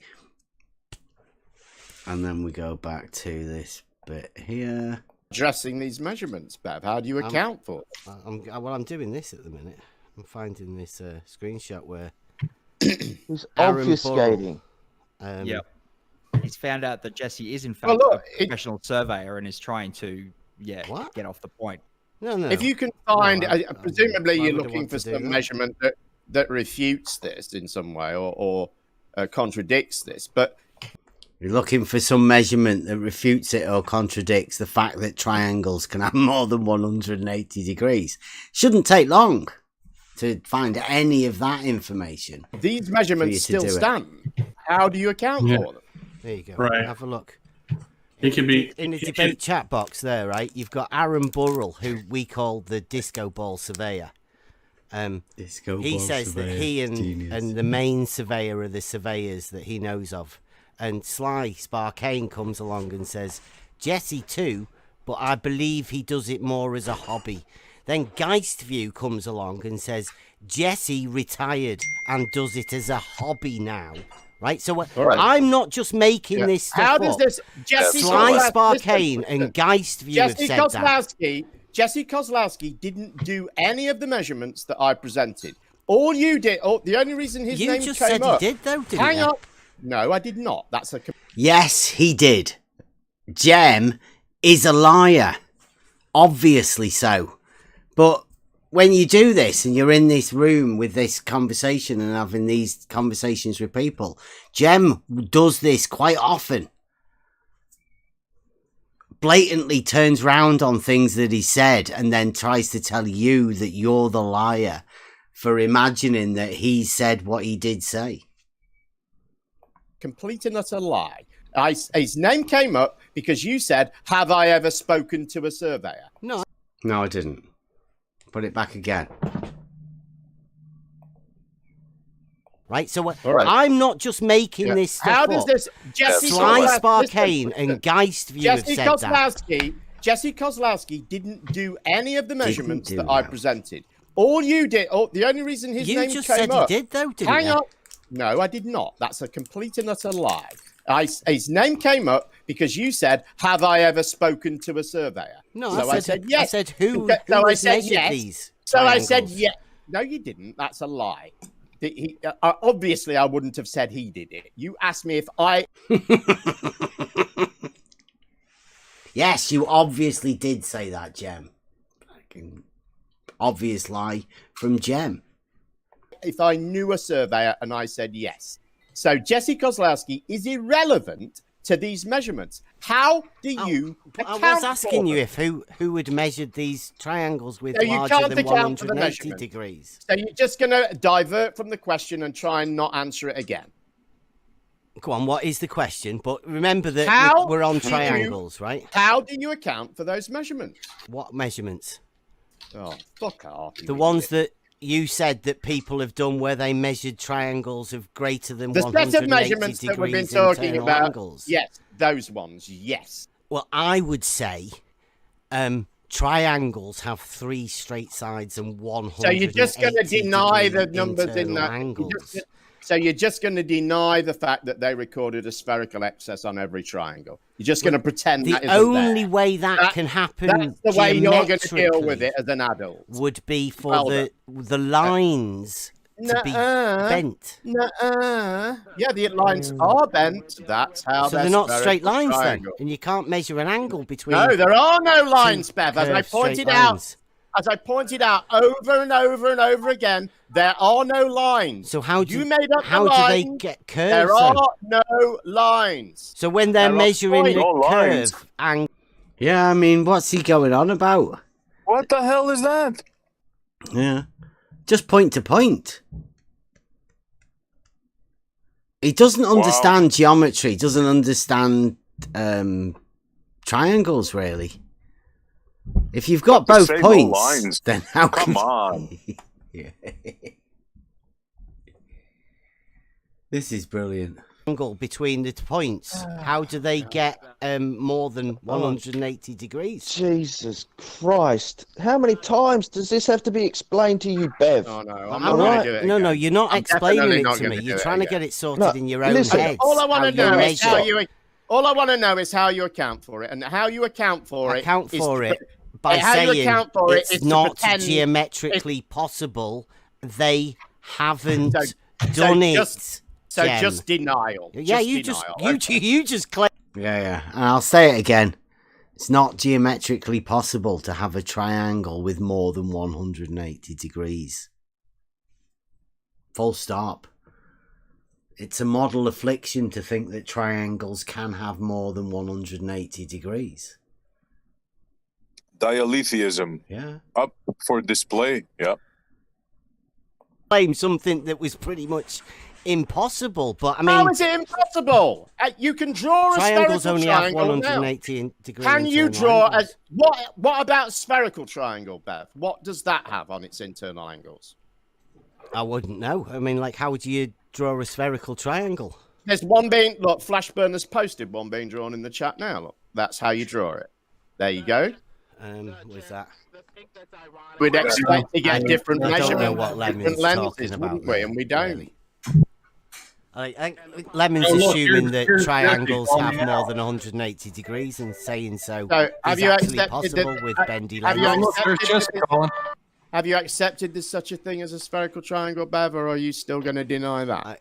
Even though you can see one being drawn in the chat right now. Yeah, it's the people with theodolites that claiming to be able to do it with theodolites, the bit that I find fascinating, and how you the bit you were finding troubling a minute ago was the concept of a spherical triangle. Apparently, you didn't understand how one could be drawn. A triangle has 3 straight sides, like I said at the beginning. Yeah, but we're not talking about a triangle. We're talking about a spherical triangle, and But you were didn't measuring angles between 2 points with the theodolite. And you didn't understand how a spherical triangle could be drawn, did you? I didn't. So, No. Like the.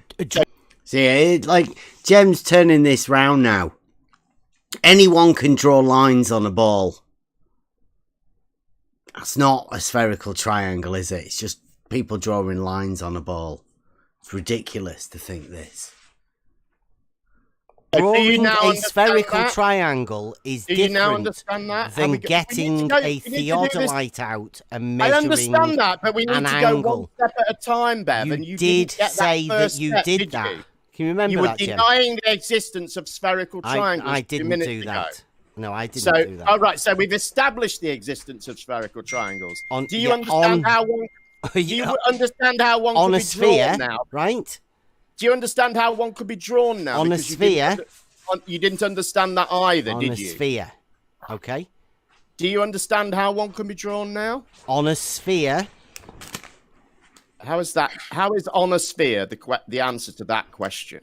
Because that's where you get spherical triangles, right, Jem? Okay, right, good. Okay. That'll do. That'll do for now. Right, now, are you drawing triangles on balls in reality? Or are you using a particular form of geometry to do this? Bev. No lines, just points and angles. No lines, Bev. No drawing. You need 2 points to draw. Yeah, I mean, what's he on about? He did it again. Yeah. No lines. Just points that you can't see. Very unintelligent. Excuse me. A very unintelligent man. Obviously. That's you, Jem. No lines. Right, okay, so you don't draw lines. So you've just got 3 points. Look, Bev, try and listen. That's just 3 points. You're measuring between 3 coplanar points. A freaking triangle without lines. Jem. What a clown. It's great, isn't it? Measuring I'm loving this. I'm loving this. 3 points, usually hilltops or something like that, okay? There are absolutely no lines. You don't draw any lines, okay? You just measure the angles. Yeah, you're standing on one hill. Let me explain it to you. You're standing on one hill. In front of you, you see 2 hills, right? That makes an angle, right? Yeah, from one point where you are. So that you call that. He's like, obviously gets the idea, right? When surveyors go out with the theodolite or whatever they're using, they don't actually draw lines on the ground. That doesn't happen ever. I don't know what Jem's doing here, like what the idea is. Does he think triangles only exist on paper? Or like triangulation of the land whenever they made the maps? Do you think, what does he think they did? Drew lines or something? Where on and I'd like to know where on a hill is he thinking that the angle comes from? I mean, which part of the hill exactly would you be looking at in order to get your angle? Because I guess that would depend on which part of the hill you're looking at, no? Well, yeah, but what you'd do is you'd set up 3 trig points at the top of each of the hills, and you would have points. You'd have a rod, wouldn't you? A rod. Yeah. So you'd be looking at a point. Yeah, you have to see the object on the other side. So these 3 points would be actual 3 points. Yeah, then you could definitely get an angle. Yeah. Yeah, your sideline. Straight lines, your sideline right? would literally, the sideline would literally have to curve to increase. You know, it's just. Are you guys talking that logic stuff again? Come on, cut it out. But it wouldn't 3 points at the same elevation. No, it doesn't matter. Doesn't matter. Okay. Doesn't matter for an azimuthal. Establish a plane. Yeah, I get it. Establish a plane that's not level. Yeah. As long as I guess I was missing the point part of when Jem was saying he just measured to the hill over there and you get an angle. I mean, how simple is that? You just look. Oh, look, there's a hill. Look down. Look, that's my angle. There's right another there. hill. Yeah, the beginning of the hill, the middle of the hill. Shit, I didn't realize there had to be points there that you had to specifically look at. Yeah, wandering points. I mean, it could be different. Yeah, no wonder they've ended up with more than 180. It's crazy, isn't it? But what they assume within this, that there is no horizontal refraction.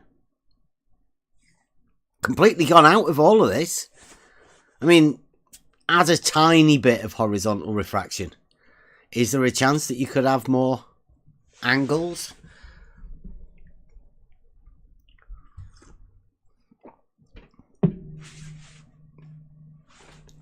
It's a question to ask somebody that's done this. To date, I've never met anybody that's ever measured angles of more than 180 degrees. Ask a surveyor. Ask the next surveyor that you see. I've just got 2 questions for you. Is level horizontal? And have you ever measured a triangle with more than 180 degrees? Because Jem Panda says they all do it all the time, and every triangle has more than 180 degrees. Has to. He has a model. At a point of a triangle, right? Well, you've got an angle now, haven't you? That's one of your angles of your triangle. Yep. Let's call it 60 degrees, shall we? You have a Right. point. Now Not you the go angle to yet, one right? of the other hills that you were previously looking at, and you measure the angle to the other 2 hills. And then you go to the third one and you do the same. Yep. And you will not get 60 degrees or it won't add up to 180 degrees. That tells you. You'd be getting sacked, Jem, if it didn't. I don't think that's correct. All right. Okay. If you say so. But... Yeah. How is he measuring these angles? Well, somebody's just stepped in there. They were saying to Jem, I don't think that's correct, Jem. Because you can't see it. If you can see it and there are 3 points, it will make a triangle, and that triangle will have 180 degrees. Geometric fact. Impossible to have any more. No, but how does he figure he can measure the angle between the mountains? What tool does he envision using? A theodolite. A plane surveying tool. All tools are plane surveyor's tools. All the angles will be measured locally with plane surveying materials and tools.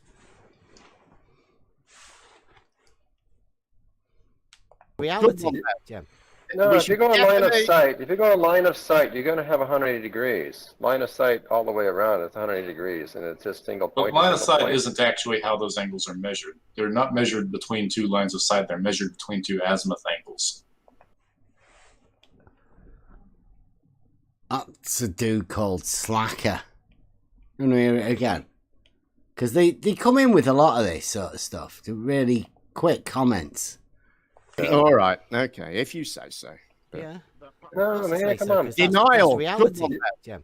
No, if you go on line of sight, you're going to have 180 degrees. Line of sight all the way around, it's 180 degrees, and it's just single point. But line of sight isn't actually how those angles are measured.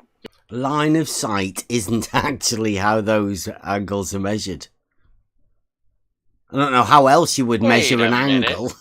Wait a minute. I just heard there was theodolites involved. Yeah. And other stuff. Now you don't do it optically. Now, yeah, apparently, yeah. What? Slacker, obviously, just a random person. They're not measured between 2 lines of sight. They're measured between 2 azimuth angles. Right. Okay, but that's kind of... Between 2 azimuth angles. So what do you find? 2 good-looking trees on either side? The outermost tree limb? How do you do it? Like, it's insane, man. It's just one azimuth angle, isn't it? From A to B. It's on the azimuthal, like always. But that's how Jem was explaining it, almost line of sight. Unless I well, missed I was trying to make it simple, and I'm missing bits out on the way. Yes. So, yeah. Right, but triangles have 180 degree internal angles, right? And if we measure more than that on between our 3 points, then we don't have a flat triangle now, do we? Who said that? Who's doing that? Geometry said that. Non-Euclid. So are you using a theodolite to do that for sighting this angle? Why can't you use a compass? I could use a tube on I could look through a straw on a compass. All right. A straw and a compass now. I mean, proper technical shit we're doing over there at Debate Flat Earth and more. How much does that cost a surveyor to grab a straw and a compass? I mean, accurate angles. Like, yeah, I got more than 180. Yep. Yep. What'd you use? What you need to check your theodolite. You need to check your auto level and shit like that. What did you use? I used a compass and a straw. What do you mean? What did I use? Could. Well, I could.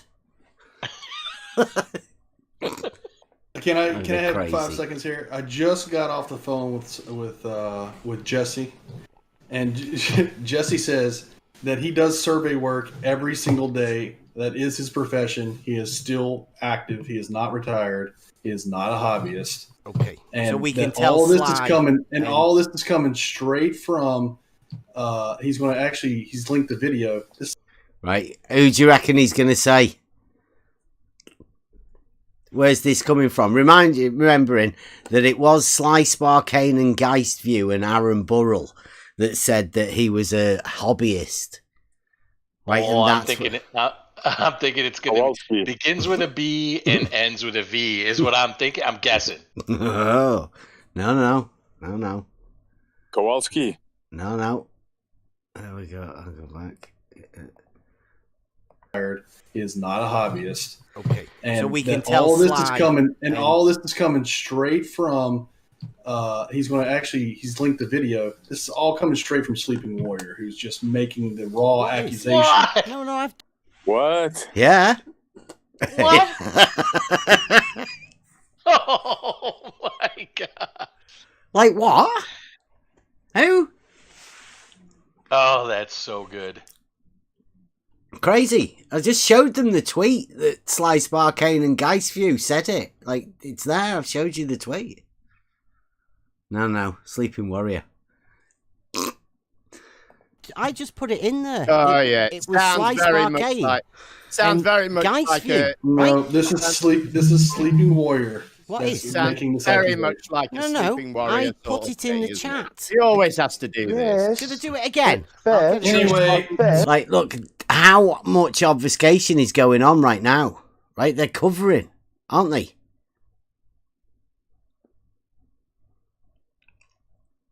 This is what we have to deal with constantly. So Jems answered a question and then turned back on it and said that it was a lie on me to say that it was Jesse that did it. Now they're saying that this is Sleeping Warrior. And again, I'm being dishonest for saying that it was Sly Sparkane and Geistview that said that he was just a hobbyist.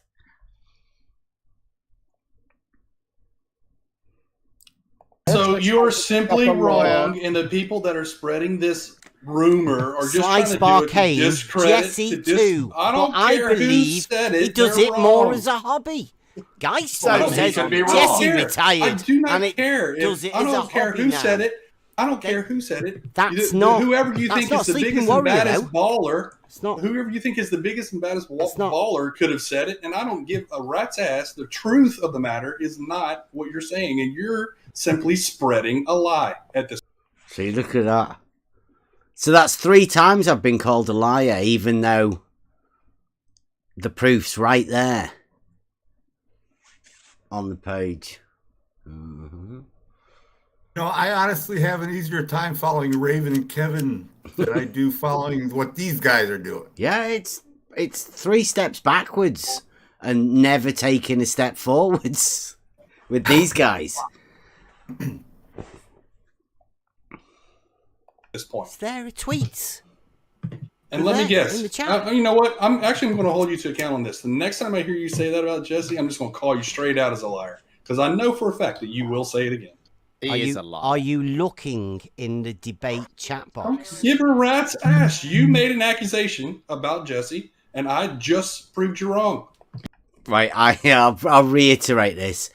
I said that somebody had just told me just recently that Jesse was a hobbyist. I showed them the tweet of Sly Sparkane saying Jesse too, but I believe he does it more as a hobby. And Geistview said Jesse retires and does it as a hobby now. That's all I mentioned. There's the tweet saying it. Now they're saying that it was Sleeping Warrior and I'm the one that's lying for bringing up the tweet showing that it's other people. But that's how we roll over there at Debate Flat Earth and More. Right. I said that I'd been told by someone. And I now then you've been came back told and the told you correction. who it was. It was Sly. I don't care. and The Geisty. citation is wrong, which means he's still wrong as well. Okay. This is really. I'll tell. It's pointless. It's silly. Why is he He's relevant? not retired. He has a job. He has an active job where he sets control points for bridges, tunnels, and roads right now. That's what he does. Does he measure triangles larger than 180 degree internal angles? On his channel. He's done it on his channel, dude. Oh, he's done it. See this? Again. Jem says he's done it again. I'm not too sure what Jem's doing. I'm sure he said that we were just lying by saying that he said he'd never said that, and now he says it again.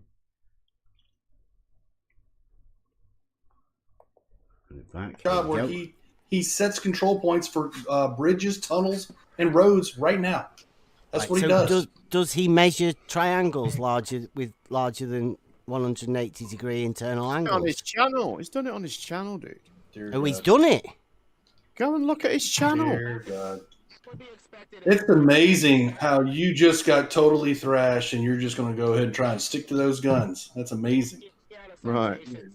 Listen, Stanley, I know. Pointless, isn't it? It's pointless. Oh, Lemon, shut up. I've just Why are you here, No Bev? way, Lemon. What have you come here for, Bev? Anyway, what? Me? Yeah, what are you doing here? I've come to find out about the 2v2 debate thing. Oh, right. Who's in that? Is it you and Riley, I've heard? No. Right, yeah, that's enough of that. So, there you go. Triangles with more than 180 degrees and dishonesty, because that's about as much as you can get. I thought I was pushing it a bit more. I couldn't carry it on too much.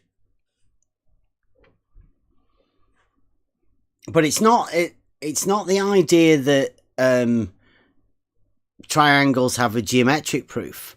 It's when you come to relate that triangle from that geometric proof to what people do in reality. That's where the link is broken.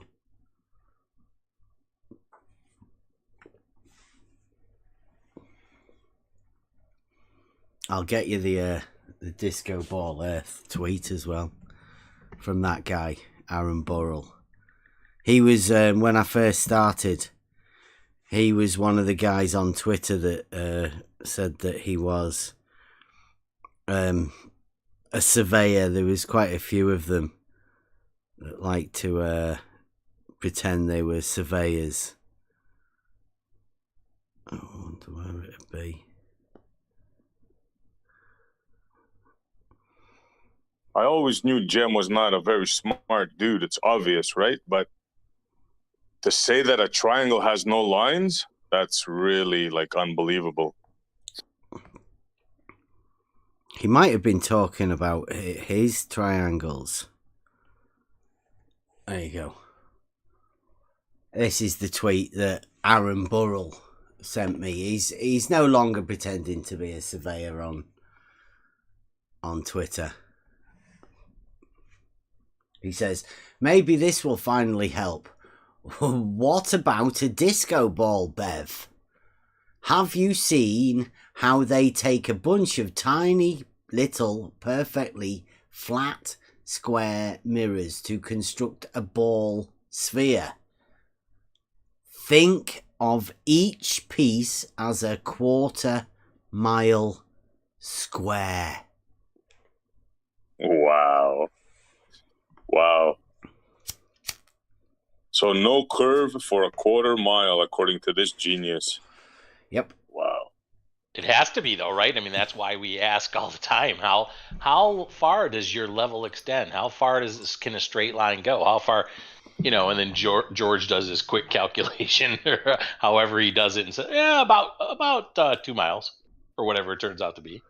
Yeah. But at least that's a little bit more honest to say, it's a disco ball. But then triangles would have 180 degrees. Yeah. But their model says right away the curvature starts from each Yeah, of course point it does. at every location. Yeah. Yep. But it's so Houston, slight. we got us a problem. So slight that they're professional instruments that can measure the slightest inclination from horizontal. Can't measure it. It's almost like it's going uphill in the first mile or a couple hundred feet. Did I hear you say that correctly? They make disco balls out of perfectly square pieces? That's what he's put. Well, it wouldn't be a ball because there'd be peaks at wherever those squares met. Yep. Well, it is rough. Definitely rough. John, you've taken to our logic nights and our trivium nights, man. You're being way too logical about these things. Oh, it's just imagine it being a curve, even though it's a bunch of squares put together that look like a disco ball, or vice versa. You could think of it the other way too. Yeah. What do Just you think of them as curving. What do you think John Travolta was pointing up at? Beautiful. Good one. The disco ball surveyor, that's a good one though, right? Yeah, it's great. That's a good name for a surveyor. Especially somebody who's obviously pretending to be a surveyor.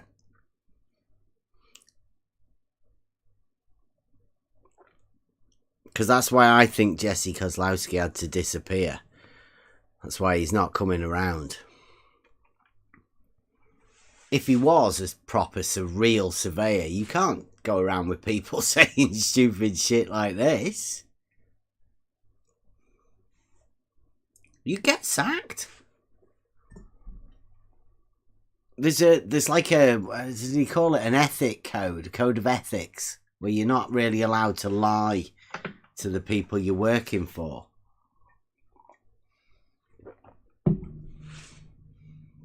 I don't know how moral it would be for you to, I don't know, let people know that on the globe model, there are no horizontals. They just don't exist anymore. They've gone.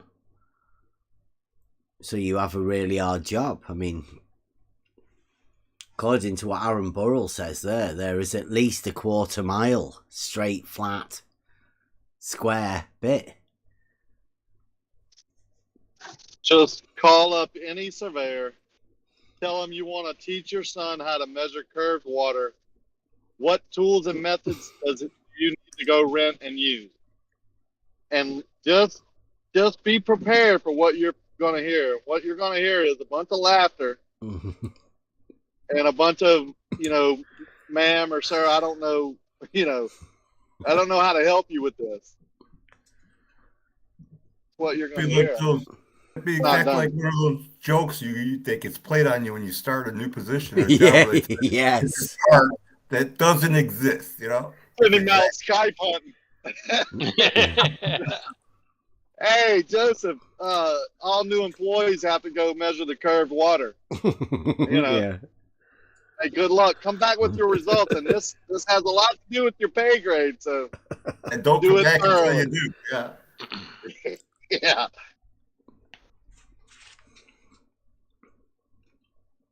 Yeah, I mean, it's a model affliction. Nobody would ever talk about this like the model afflicted can. Because as you've seen, they will literally deny geometric and mathematical proofs that we have, and we have access to. Anybody can do any of these proofs for themselves, and they're quite simple. The one about the triangle, I mean, there's obviously many different proofs of a triangle having 180 degrees, but the standard ones are the Euclidean one.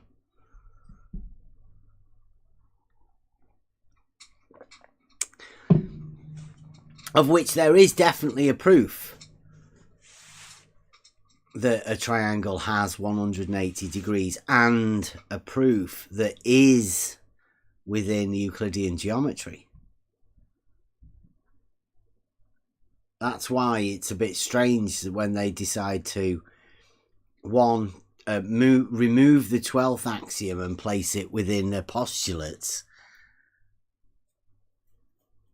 I don't know why they kept it in the first place.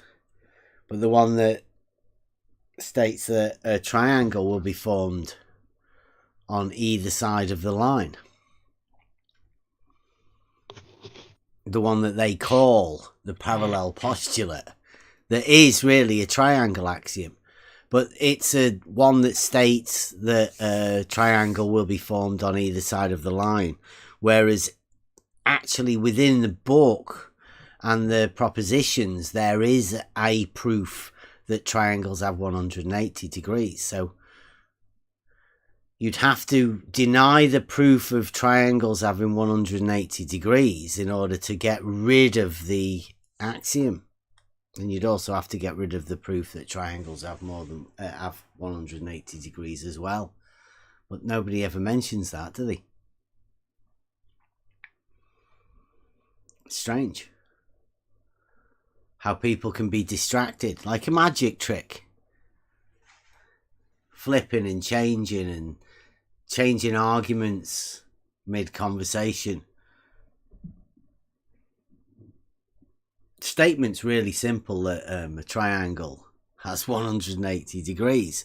Here's the proof, and then mostly you will hear nah or yes, but.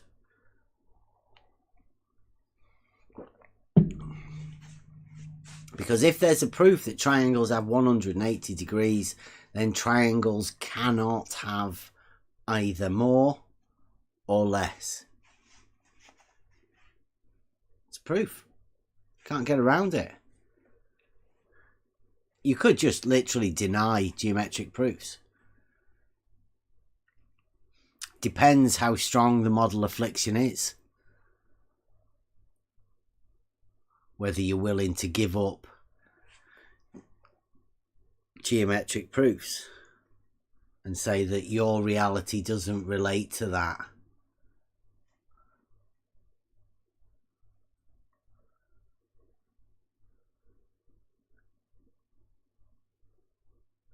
Jonathan's asking, what is a three-angled shape drawn on a spherical? And well, it's not a triangle. Not a yeah. You beat me to it. Yeah.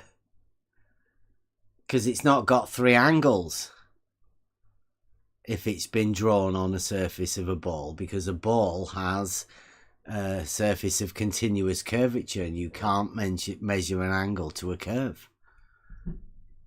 Not possible.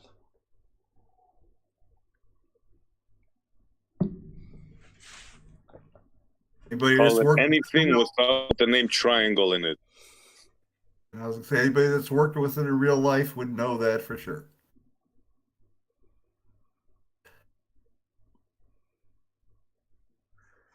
Yeah, guys asking about how does the disco ball surveying theory work on the oceans? Exactly.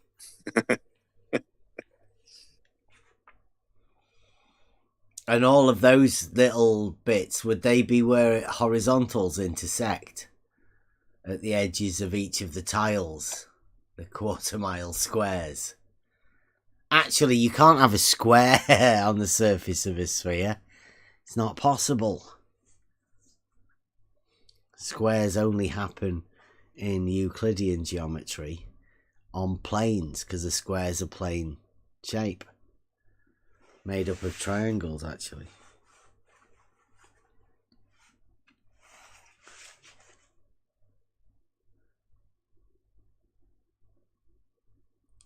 Line drawn on a ball.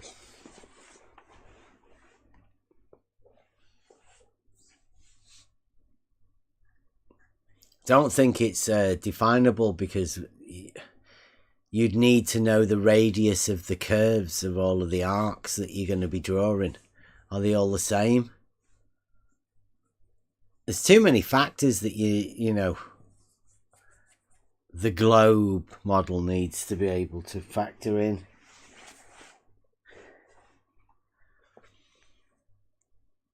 You need to know the radius, and since once you hit spherical geometry or solid geometry, you lose the radius of a sphere,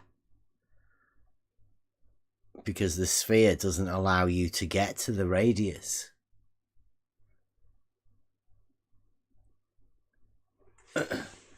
That's why I think Euclid used the diameter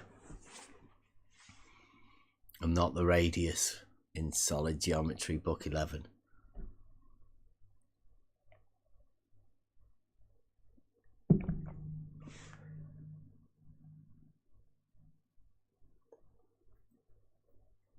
Well, it looks like we've got one of our friendly triggered globers in the chat. Be nice to him. It looks like he's a new guy, but everybody knows he's not new.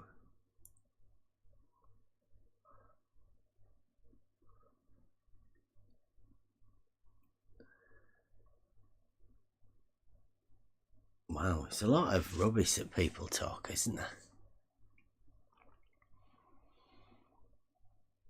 So how well do you think we've done there tonight for triangles and stuff? I don't know how anyone can go against the, you know, all of these sort of things. Triangles and pi. We did the square root 2, which again is based on a square, which is based on a triangle with the diagonal, and that's where you get the ability to predict things or to prove things. The diagonals are the parts of the triangles, but that's how you can prove it's a square. If the diagonals are the same length and they perpendicular.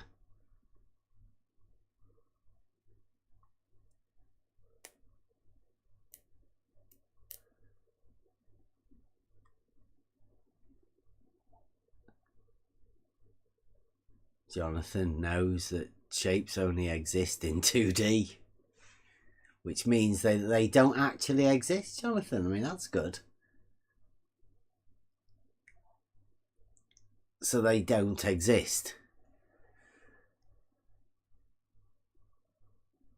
And to be in reality, for things to exist, they have to be in 3D.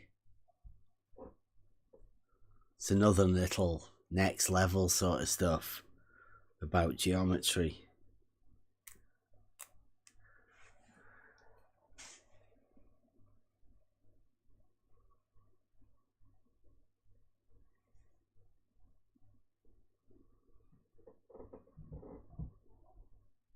Yeah, in one of the spherical things within geometry, within Euclidean geometry, the sphere is a 3-dimensional, which it is 3D, but in spherical geometry, the globe model geometric version of this thing is it's 2D. The surface is 2D of the globe. That's why we have the 2D Earth thing.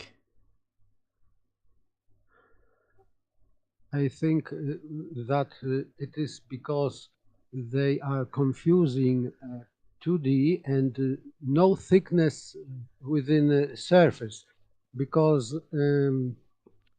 if you take it literally, it means that the surface of the ball has no thickness. But better is to ask what space is occupying this the surface of the Earth. Even if people like Brenda say that it is two-dimensional, because if you draw straight lines between 3 points, this field of the triangle occupies only a two-dimensional surface. It is a flat plane, but surface of the Earth or globe is occupying three dimensions. I think that it's better to ask how many dimensions is occupying a solid ball. Then because I think this is kind of distraction, because people like Brenda are talking about surface of the Earth that has no thickness, therefore it is two-dimensional. But better is to ask how many dimensions is occupying this ball, I think. Well, yeah, I mean, it's obviously distraction on their behalf, because everyone knows that a circle is a two-dimensional shape, not achievable, right? Because 2D is 2D.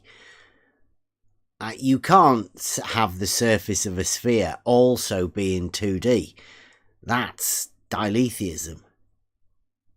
Two truths. You can't have 2D being both a plane and a three-dimensional ball shape.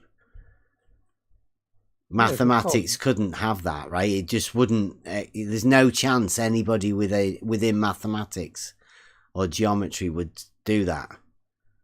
Completely model afflicted view. The same thing is with lines, because only straight line is occupying one dimension, but curved line is occupying two dimensions. Mm-hmm. This is the same story as with the plane triangle and spherical triangle. Yeah, well, I don't think you can call it a triangle because you can't measure an angle to a curve. Of course, it's so-called. Yeah. But Copernicus was referring to spherical triangles and to 11th book of Euclid, because he was trying to prove that it would be working on his calculations, astronomical calculations would work from a ball Earth. But he didn't take any measures or calculations really. He only said some kind of analogy between real triangles and spherical triangles. I have read his book, this famous about rotations of spheres.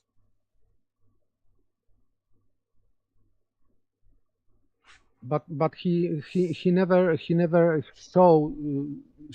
showed how it works in mathematics, this spherical triangle.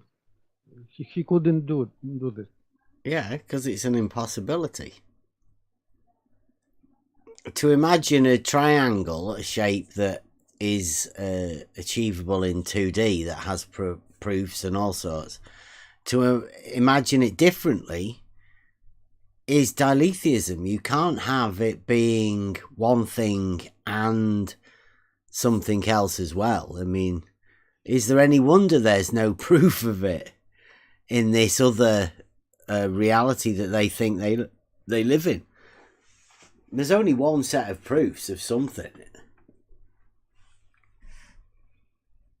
And if you imagine you disprove it, then that proof never existed in the first place.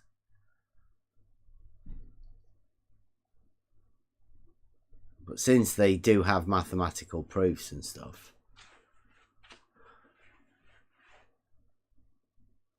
I think there is another proof for, let's say, curved angles, because I think that, but this is only my opinion, that Thales' theorem cannot work with the curved lines. If you have Thales' theorem, which is talking about proportion between sections of the lines which are intersecting, and you can keep same ratio between sections of these lines only with straight lines, because with curved adjacent lines to the angle, if you cut them with parallel lines, you cannot obtain same ratio between this section, and this ratio is basis for this theorem. So it cannot work. The Thales theorem cannot work with curved lines.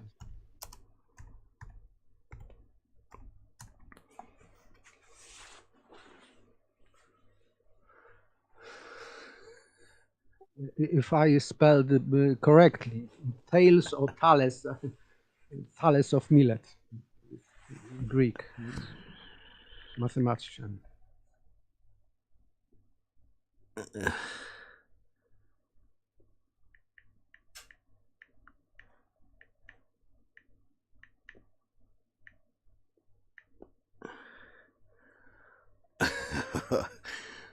Yeah, I don't know. I just threw a little quiz into the Discord chat.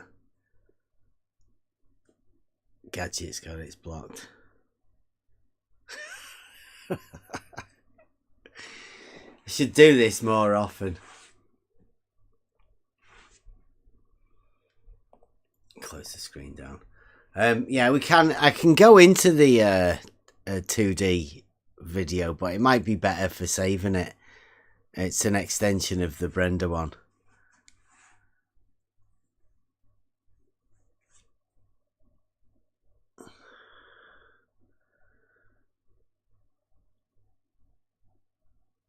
There's a mind puzzle, huh?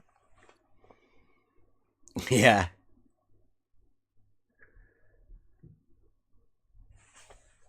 I'll leave you guys. George said it was number 7, but it's obviously not. Number 7.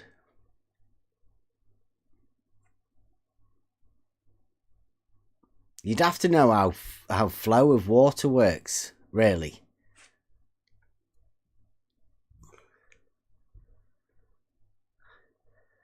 You say it wasn't number 7? Been filling sandbags. George is. I hope you're not reverting to the war, George. I don't think you'd be all right. I think water must.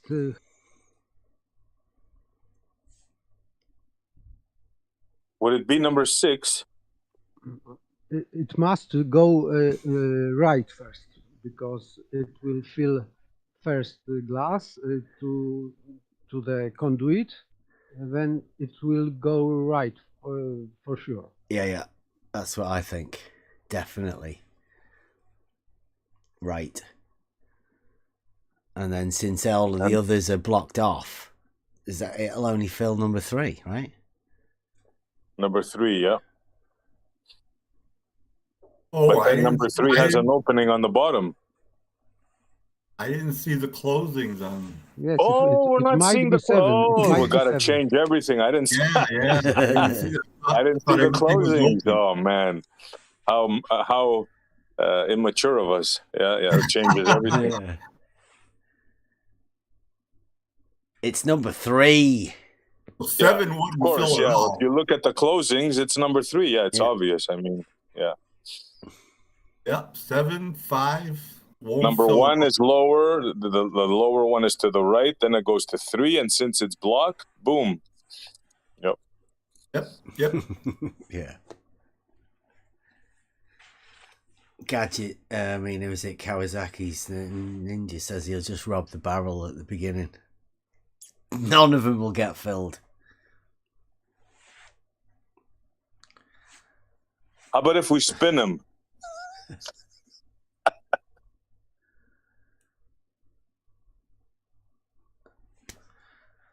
Let's put some Coriolis in there. Yeah. How would the globe affect that? Depends how long the tube is, right? That wouldn't matter how long the tubes are or anything. None of that. Nothing would matter. Because it always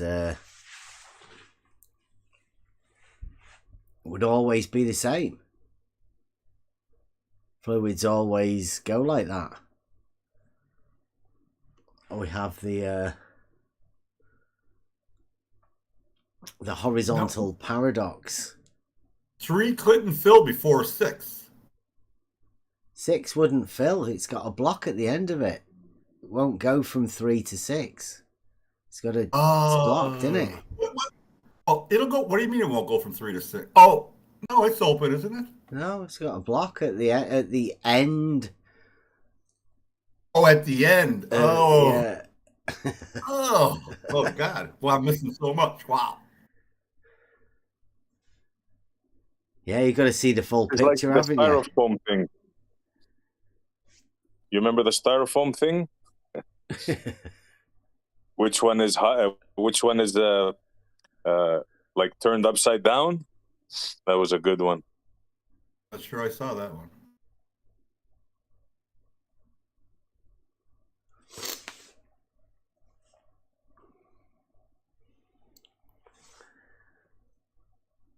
The model affliction leads people into strange things.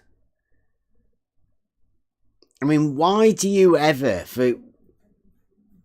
imagine that somebody would, grown adults as well, would imagine that they know better than all of the geometric teachings and mathematical teachings of all of the school stuff you've ever done? Like, where do the people go, these people like Gem Panda? Where do you think he learned that triangles have more than 180 degrees? Who do you think told him that? Which shadow giant put that in his head? Because I wouldn't have done it. You know, I'd never have thought that triangles would do that. Well, who's the one that messed with the 12th? Well, I mean, the Globe Society? Yeah, I'd point my finger at them.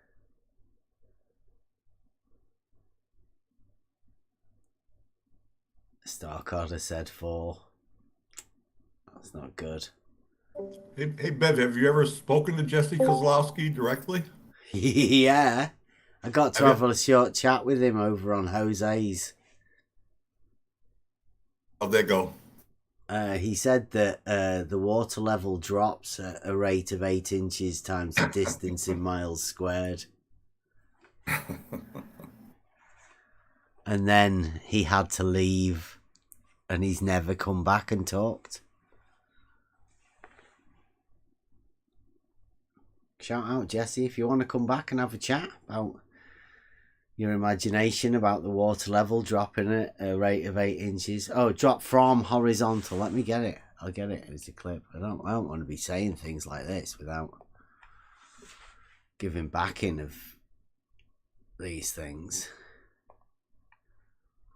I think that we all are very curious how he is doing that, measuring this curve.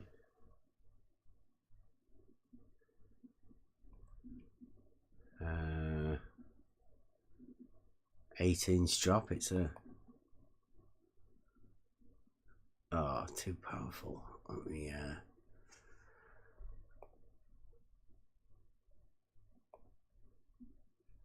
I will get it. It's a 9-minute clip from Jose's channel, so I may as well put it on.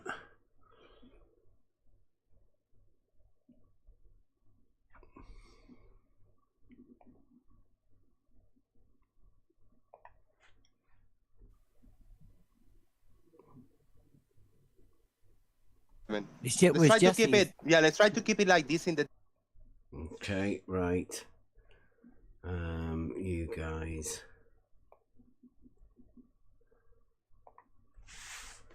I'll get this screen shared.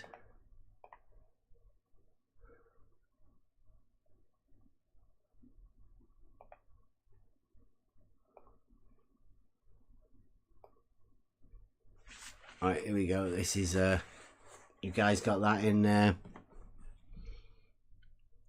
This is a 9-minute clip recorded from Jose's old channel.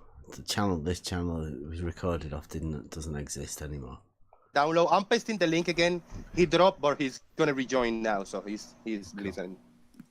Right, it's a question for Jesse. I just want to know: is the level a drop from the horizontal, a measurable drop from horizontal?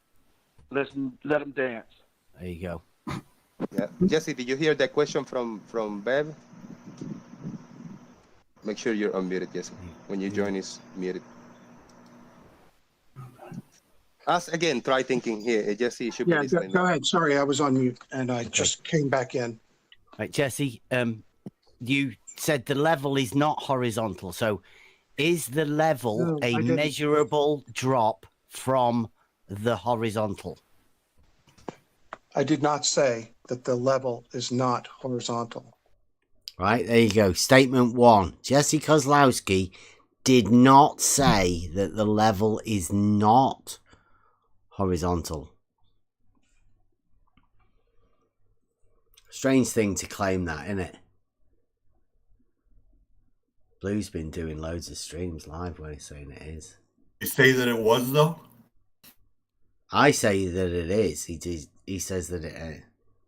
Yeah, it's not. But listen, he didn't say that it wasn't. Yeah. Say that listen to what he's going to say now. Okay. After just saying that, talk about double talk. He's never said that it wasn't.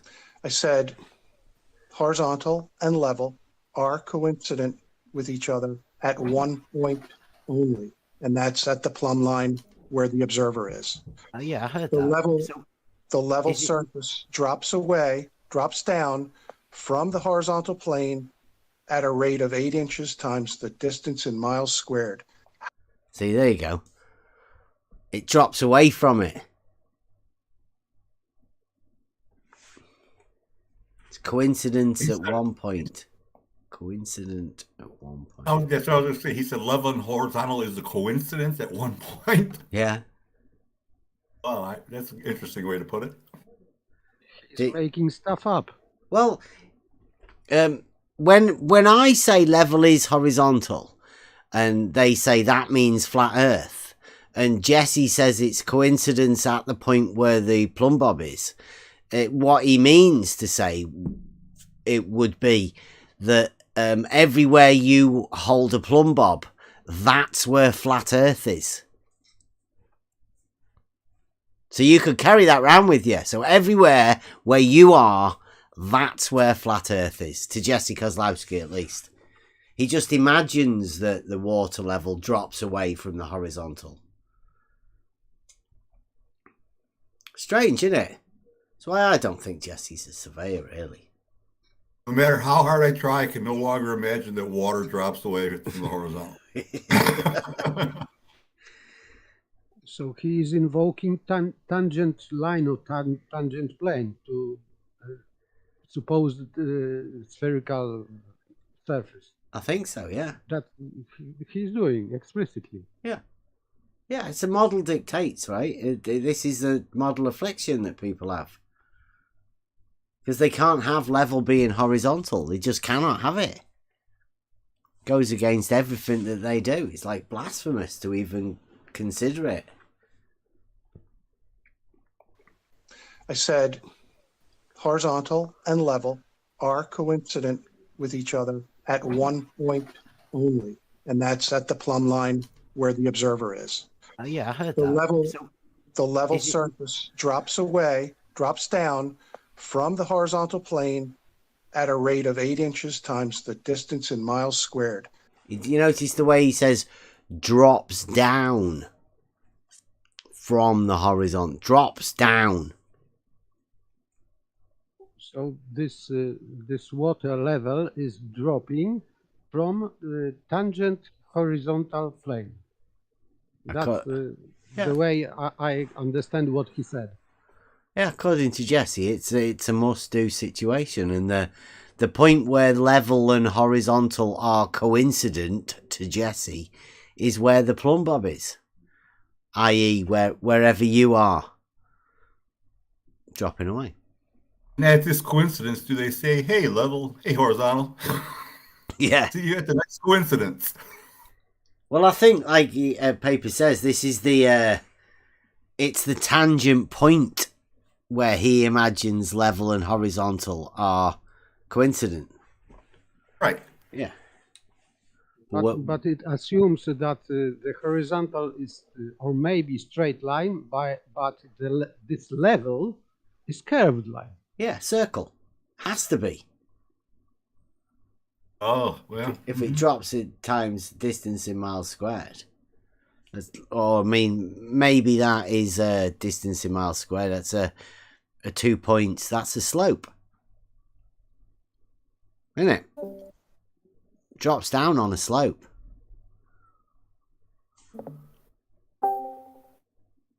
How many times? Measurable, right? My question is, how many times? Oh, yeah, it's measurable. It was derived. See, oh yeah, it's measurable. I do that back again. That's one of the best things. I like to throw that in. Is it measurable?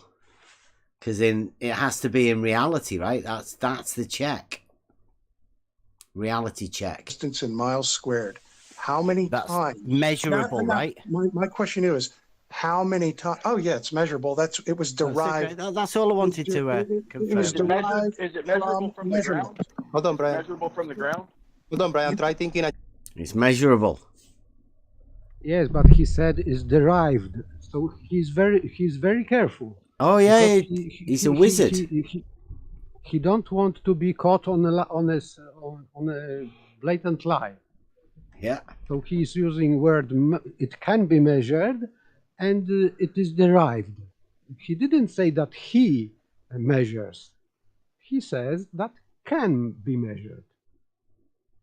Well, we've been asking for quite a while, and I've heard many people ask, particularly Rakia, SE. All we want is a method from them to be able to measure this. Jesse says, oh yeah, it's measurable. How do we do it? How do you imagine you do it? Does anybody know of any of these methods to measure the drop of the water level from horizontal? It doesn't do it. It's just not possible. Jesse had something going here. You can measure this. Have you tried measuring this? There you go. Double down. You can measure this. Have you tried measuring this? The water level dropping in the distance.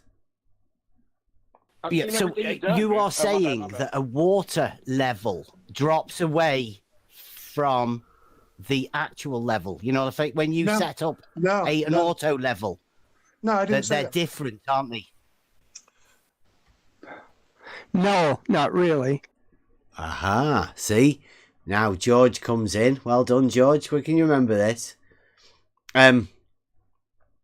So now I've just pointed out that a level, auto level, is a tool that establishes a horizontal. So that would be the tool that you have to get the water level to drop away from.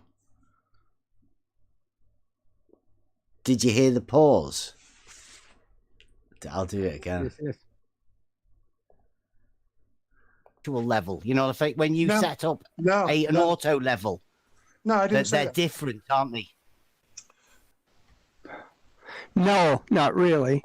The level and the level, when you say an auto level and a water level, globe model dictates, globe affliction says they're not the same. There has to be a difference.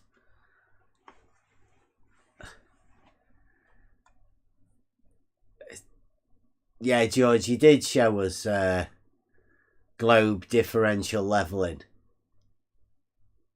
It was hilarious. You come back and show us again.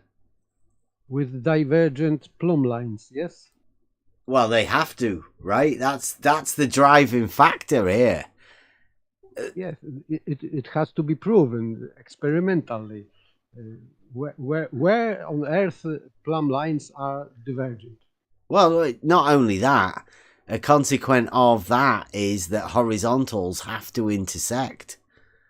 But everybody knows that horizontals are parallel to the plane of the horizon, stating that horizontals are parallel to each other. It's an impossibility. It's a geometric impossibility, the globe model. So you have to get around it, find some way to generate another geometry. It's the only way that this can happen. And they're no good at making geometries up. We did Imaginometry for them to help them out, give them a bit of an idea. They don't even seem to have a sense of humour about Imaginometries. It's painful for them. It must be bad. An auto level. George, I was asking Jesse, what are you doing? An auto level. You're speaking for Jesse, George. I can't join in. You can't either, man. George, let me talk to this man. Go ahead. George. Go ahead, Jesse. Yeah, see, George getting the shut down there from Jesse. But it was interesting that George seemed that he had to come and stick up for Jesse there. Almost as though George seems to think he's the leading figure here when they're talking to Jesse. I think that you have cornered him, Jesse, and he was helping. Yeah. It's been called out, right? Like Rakir says, you work these people out and then you call their bluff. And Jesse's not a real surveyor. He's playing a part of a surveyor for the Globe team.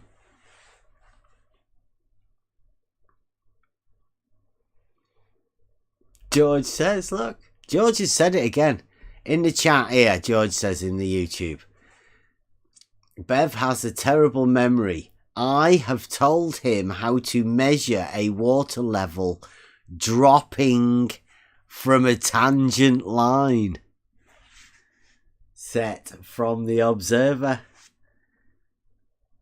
If the observer has an eye line, George, how can you possibly have a tangent? You can't have a tangent that doesn't touch a surface. It's not possible. You're just imagining a circle that isn't there. Crazy old fool. Crazy George. Thanks. It's only 2 minutes. Okay, so how many more times must I explain this to you? I've explained this to you on Twitter, on YouTube, and now we're here in person finally talking to each other. Yeah. How many more times? You're saying that level drops from the horizontal. A level is a tool that establishes a horizontal. My question to you, this is my question. How many more times do you want me to repeat this same answer? One straight answer. Give him a straight answer. All right, Brian, I'm going to have to lose you from the call. Only Try Thinking and Jesse Kozlowski are the only two persons should be heard right now. So that's my question to you, is how many more times do you want me to repeat the identical answer I've been giving you? I don't know. Is this months now since you started following me on Twitter? And okay, well, can I go? Right, so here what he's doing. He's doing what George is doing. Saying that they've said it, but they haven't, because you cannot measure a drop of the water level. That's how water flows.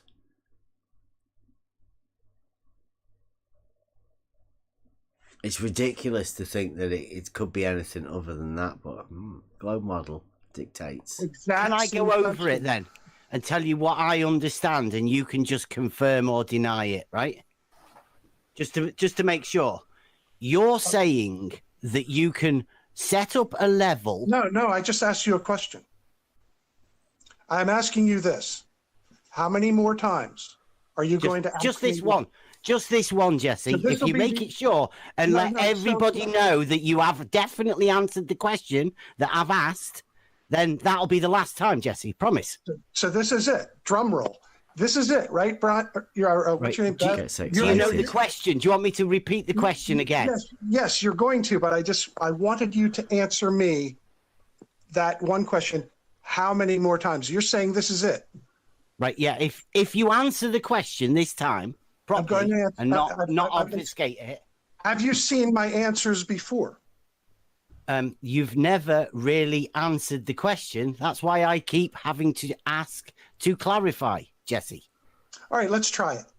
Okay. Do you want me to give you the question then from full? Yeah, let's pretend it's the first time. Okay. I'm at the side of a canal and I have set up an auto level, right? That is establishing a horizontal line of view, right? Through the crosshairs. Correct. Right. And now I am at the side of a canal. Now that canal is water level. It is horizontal too, I say, but you say it drops away. Now, can you measure that drop of the water level away from the horizontal level of your auto level? Perfect. Let's try to, Jesse, address you without interruptions. Go ahead, Jesse. Here we go. Yes. That's it. Nice. Yes. I'll put it down. Yeah, it just says yes. No expansion on it. This is in front of Jose's on, a few people listening. So Jesse Kozlowski says you can set an auto level up and you can measure the drop of the water level from that point.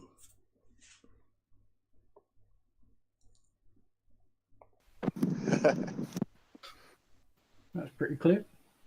Can you do it without using perspective? Why not? Why not? Whoa. I don't think that was that it. Was that it? I heard Brian. I heard George, but it was supposed to be Jesse and Bev, like sorting this out and sealing it up for the last time. So let's give him an extra minute. So you say it can be measured. What sort of distance can it be measured at, please?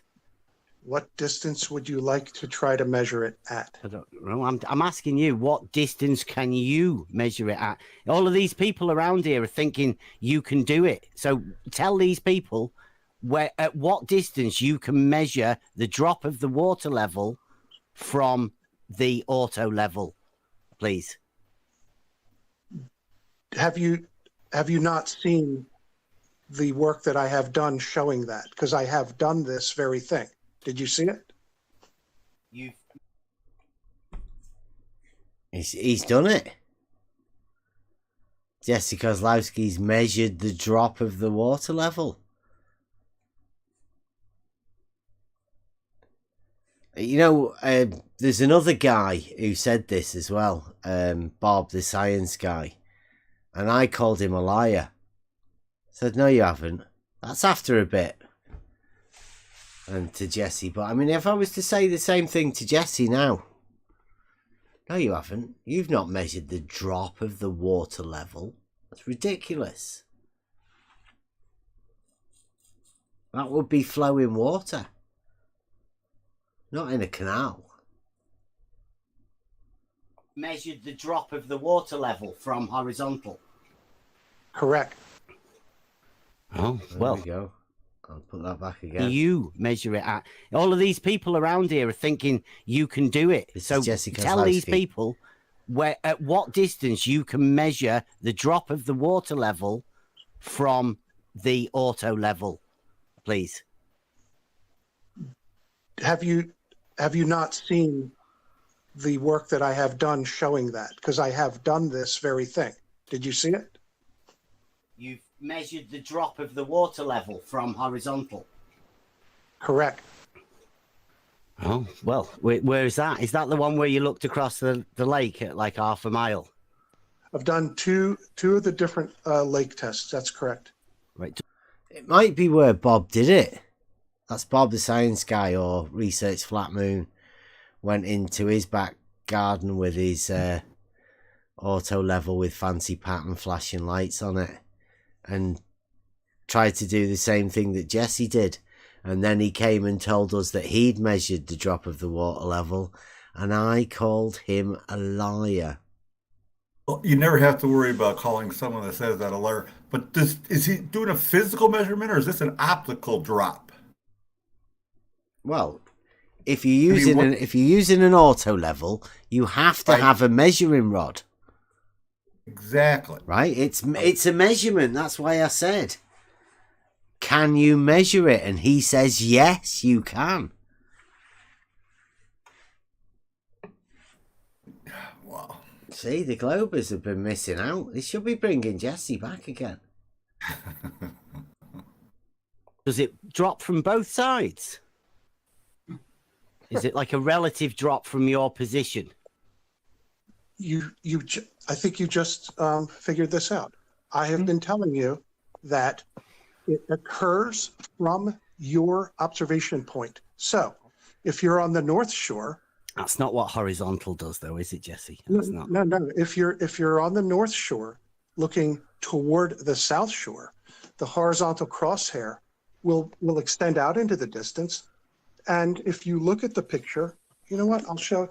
You want to look at a link here? I'll show you something. While we're on this, why don't we just conclude it? Just give me a second. So, again, Jesse Kozlowski says that it drops from both sides. I mean, do you think he's a real surveyor? No chance in hell. Do you think you could have horizontal that's different at both sides of a lake?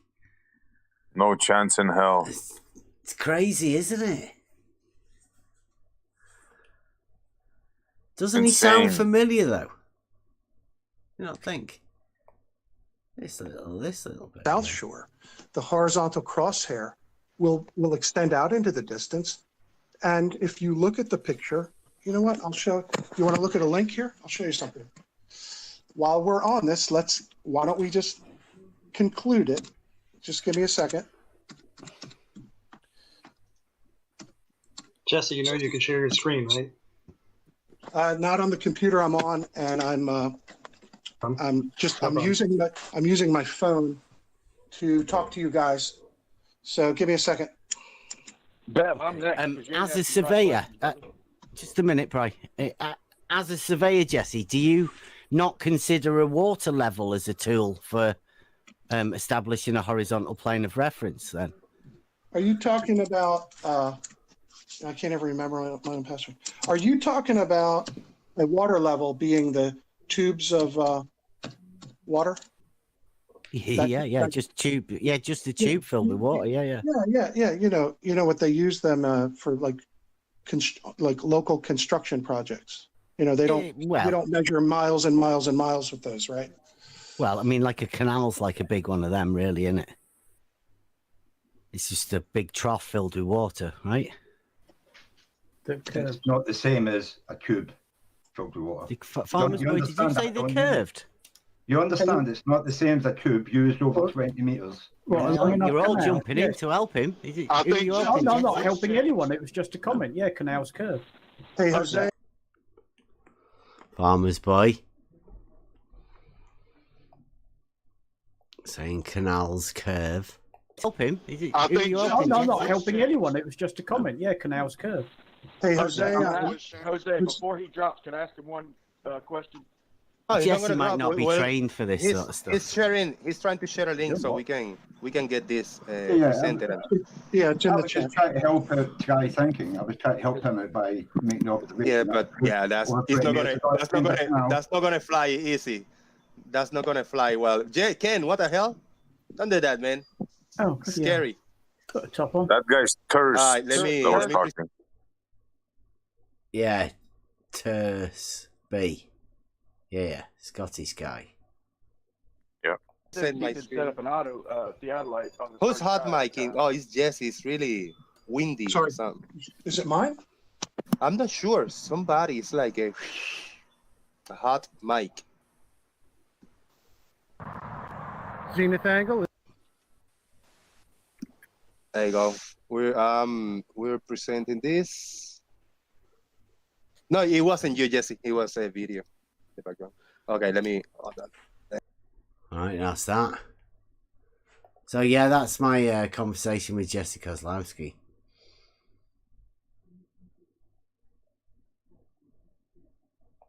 So when you asked me if I've ever talked to him, yeah, that was it.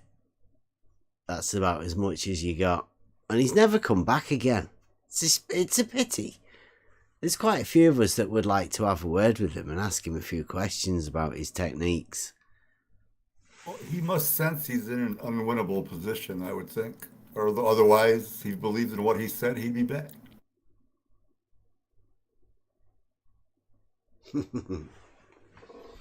I doubt it he'll ever be back. Even that guy who supposedly lives in Maine. I don't like saying that because he's not a real. He gives some real surveyors a bad name. The guy that lives in Maine.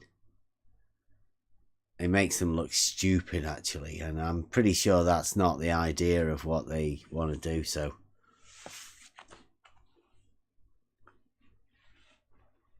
yeah, I don't. That's why they don't have anyone to talk about any of this stuff. It used to be a hot topic, didn't it? You know, the Globe side used to have a lot of professionals doing all sorts of different things. And surveying was one of them.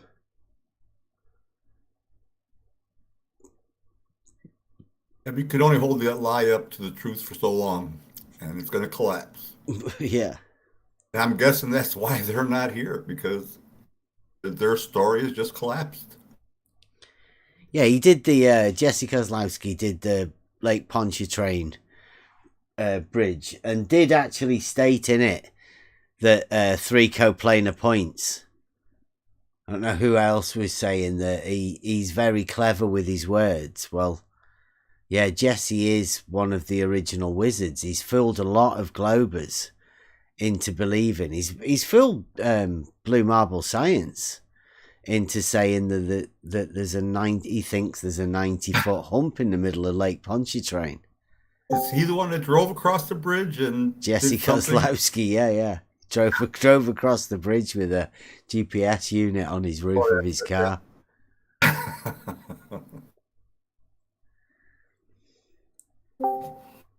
Yeah, and then draws a thing with a big massive hump in the middle.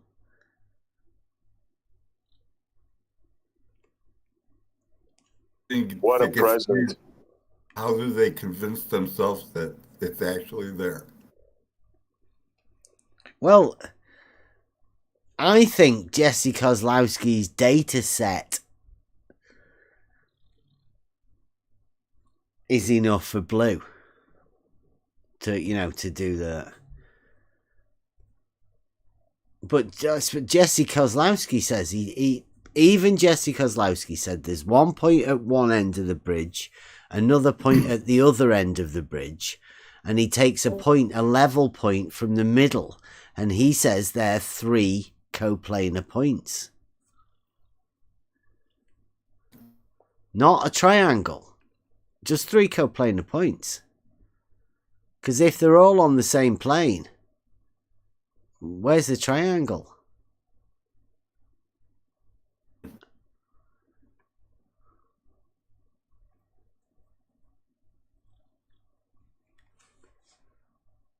George is gone. See you later, George. Nice time to bug out.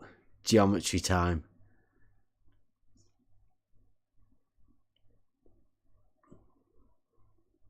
A little off topic, but did you guys see the latest photo from the Curiosity rover on Mars?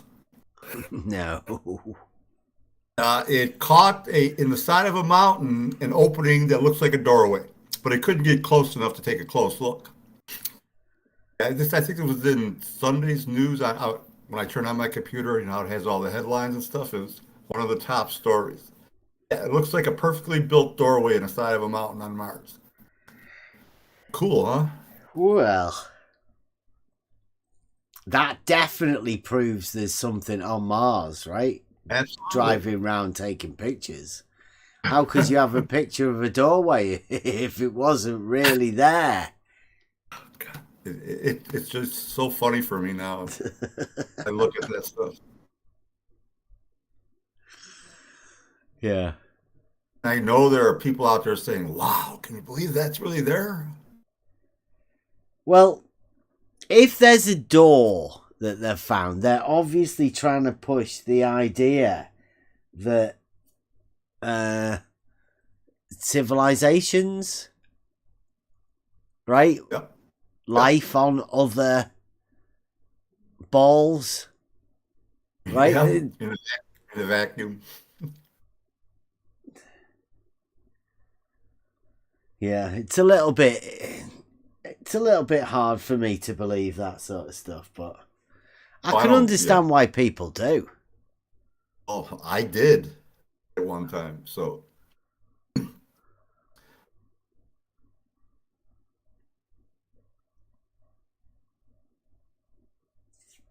Oh, we've got some bridge curve defenders. Bridges curve. Yeah. Oh, try that. Hump. 90-foot hump. But not looking up 90 foot, I'm guessing. Because that'd be ridiculous to think that water could go uphill. It would be an amazing sight, man. I'd be scared to death because I know what it would do next.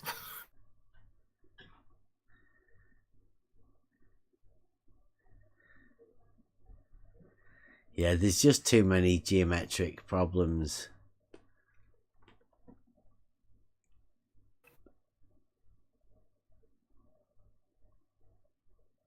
Blue's not got an echo chamber, Mobius. That's Blue Ops. He had to secure it. He had to lock it down in the keep.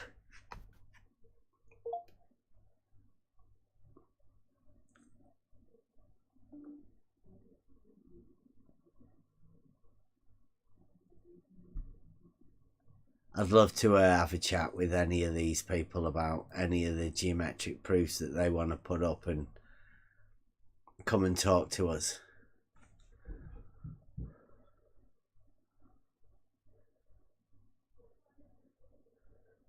Quite frankly, Bev, you know the subject too well.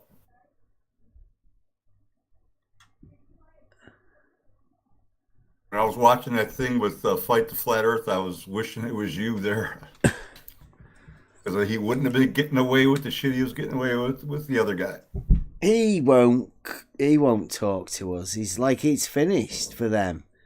They sussed out quite a bit ago that they can't come up with any geometric proofs. And they do look a little bit silly whenever they try to talk about it. That's why they don't. It's easier for them to not come and talk about geometric proofs because they'll have to look silly saying that they don't have any. They are hanging out in other servers, you know, just repeating this stuff over and over again to themselves, right? They're asking for measurements that prove that there's no hump in the middle of the Lake Pontchartrain.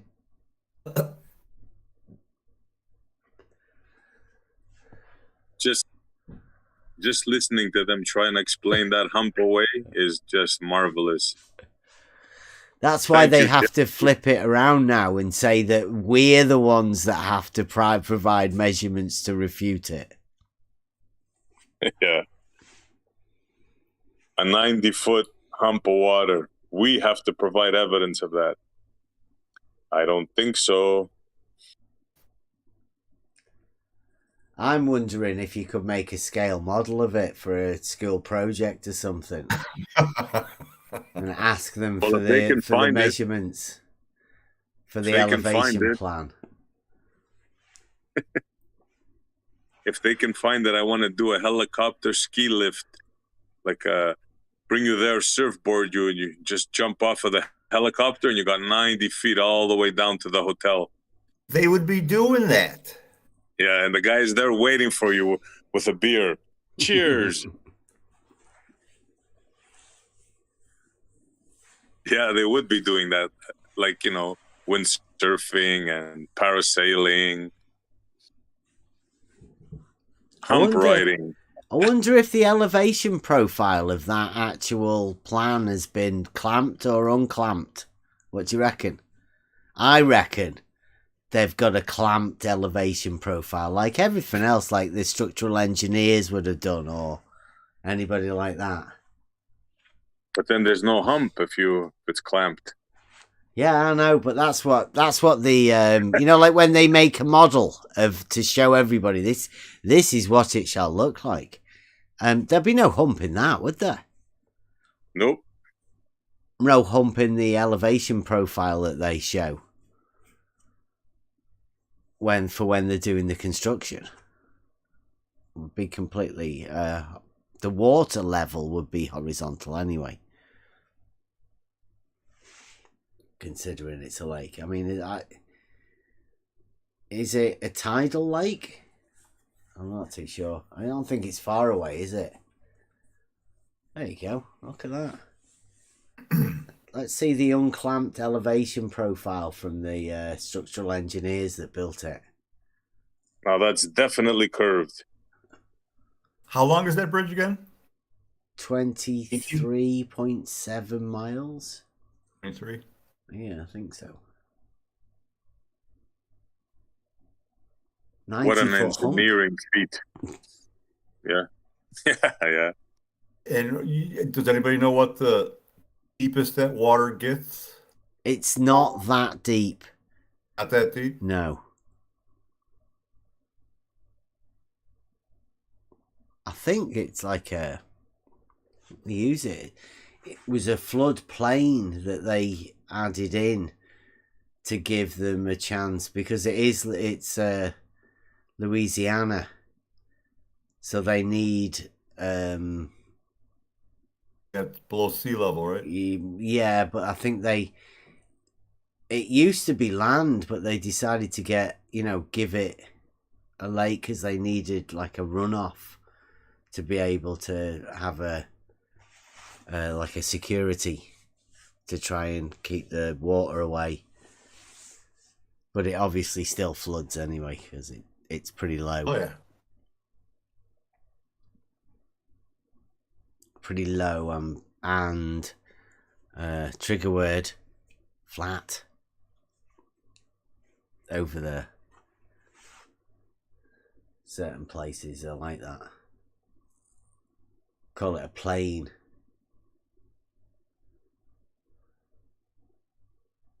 Yeah, it must just be optical, that essay, because I mean, is that a clamped picture? That's a clamped You one. didn't get the unclamped pictures. I'm trying to find the unclamped. I can't find them. They're all clamped. Blue might have an unclamped picture of the water hump. Yeah, maybe my buddy Blue might have one. Yep. That's a great picture.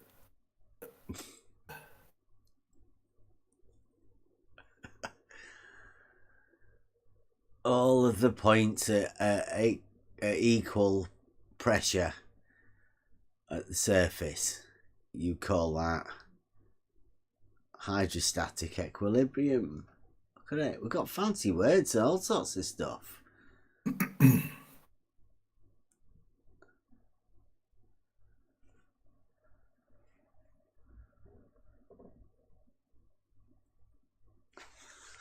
Oh, Mike Jones put it up. Their average depth is 13 feet. Yeah, it's a very shallow lake. That's why. Because it's very hot out there. And it's very shallow. So there is obviously a lot of water vapor in the air, or water gas,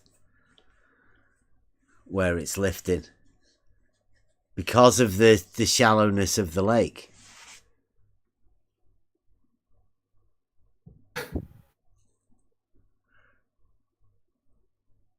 Probably one of the if you want to go and watch what happens when water, the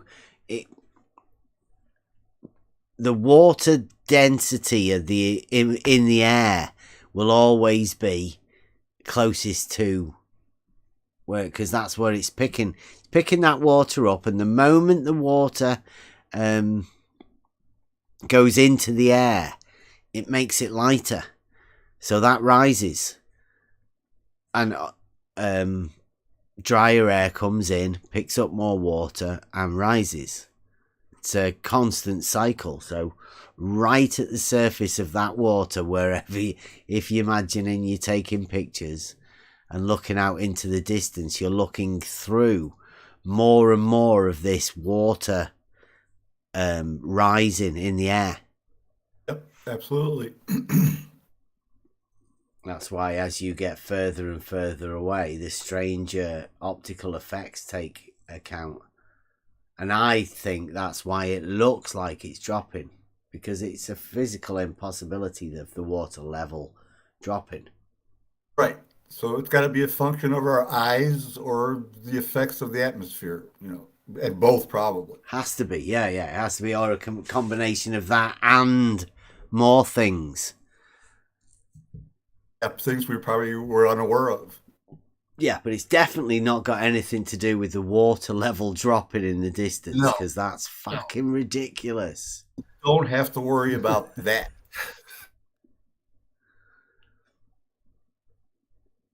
Got a guy talking about, can you guys provide the surveying data to refute it? Yeah, water level would not drop away from horizontal, because that would be a measurable change, and we would call that an elevation change.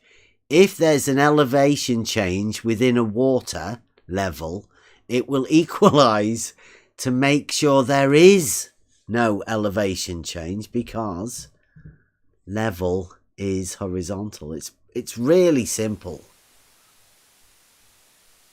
All the data would be is zero straight across. Yeah. I mean, unless you got some wind affecting the surface of the water for sure, but basically it's just be zero elevation all the way across. It's almost as if it was easy to understand.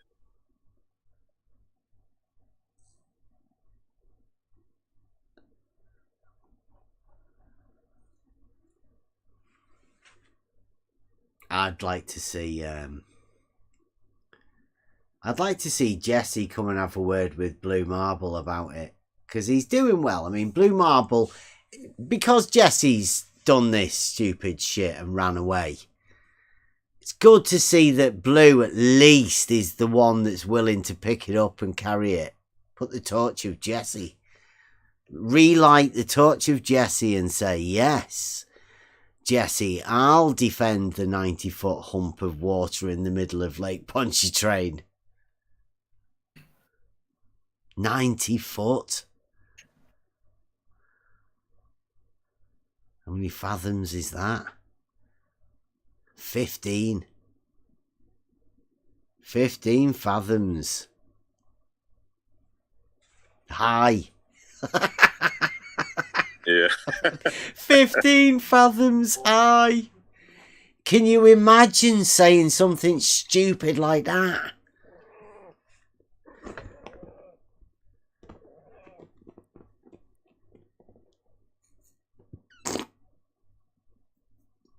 A hump of water 15 fathoms high, but there's actually a drop from the horizontal, like Jesse said.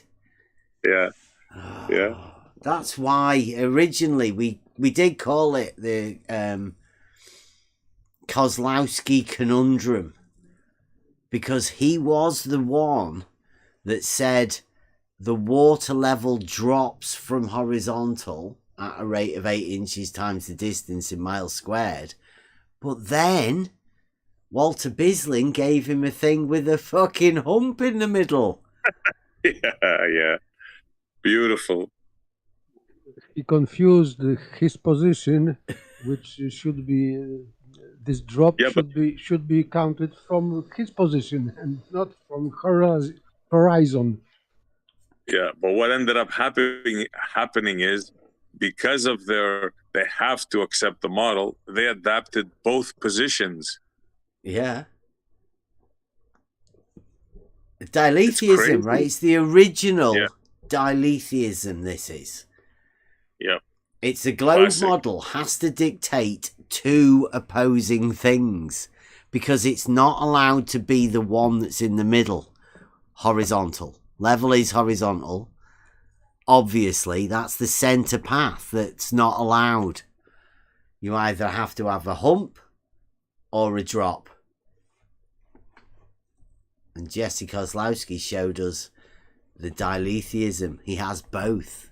They're both truths to a model afflicted glober.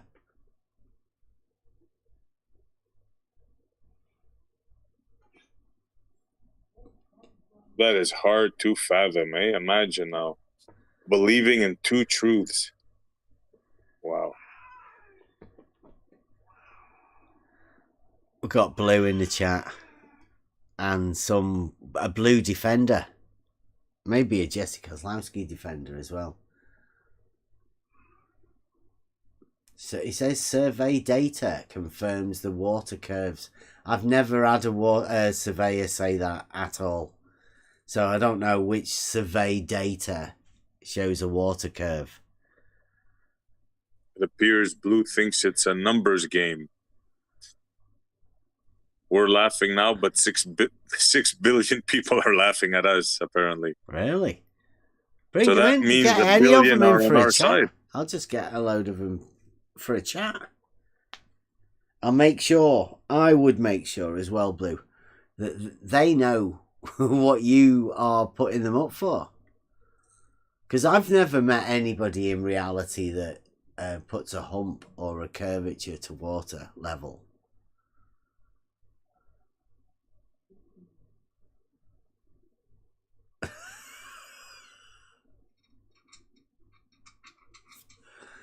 Zoom truth, that's got to be Rumpus. Come on, Rumpus. Don't be hiding behind sock accounts.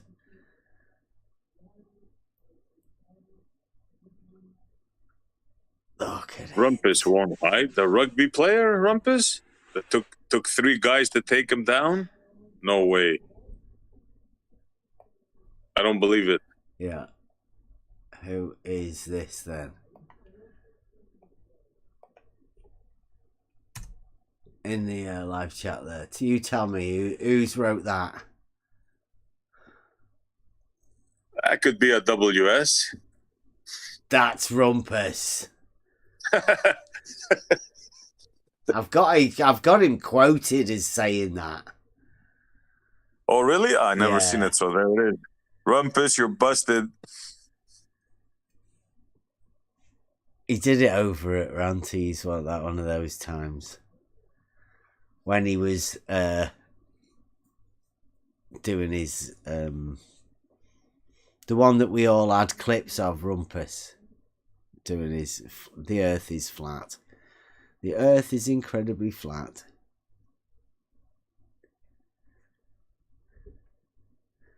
Clary, don't be doing that. That's the one he got wrong. It's the other one. He needs both lines to be curved.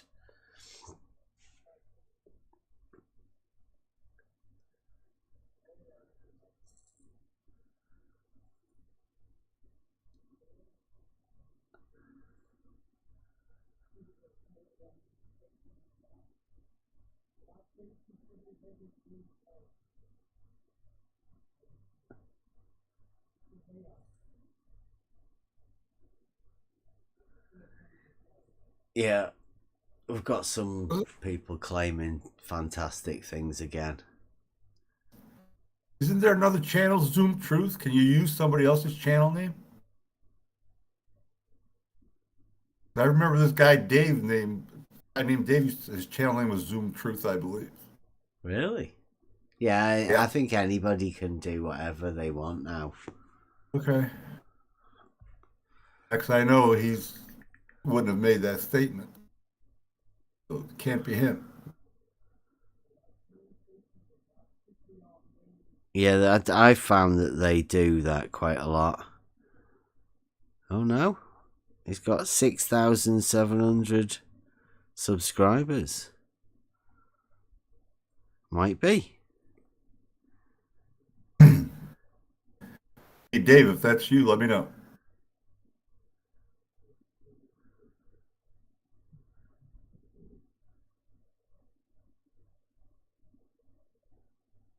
Flat Earth friend finder, people finder. Yeah, he said it's Dave. Yeah. Wow. Might be a joke then. Maybe that's what the Globers have to do. Maybe he's just quoting Rumpus. Yeah, he just said he loves the channel and he was just being sarcastic. Yeah, that's what Rumpus has actually said that. That's a real quote. You may have been being sarcastic, but yeah, that's what they have to say. Yes, Rumpus said overtly that straight line is curved. So repeatedly on Oakley's Natal channel.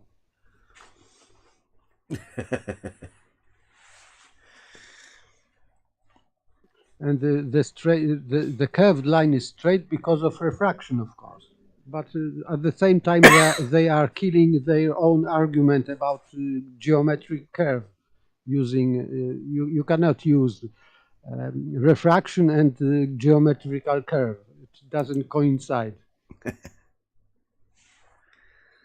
Yeah, no problem, dude. We trust you. Doesn't matter. Everybody's free to say whatever they want. But yeah, if you ever want to come in, have a chat about anything, yeah, coming in. So all we do is just talk about. Try and keep to reality. But I personally like the contradictions that the Globers have to make in order to follow their model. Model Affliction Monday.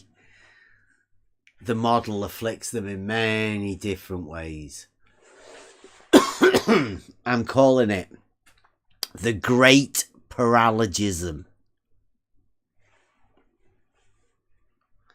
Getting tomorrow into that and logic night tomorrow.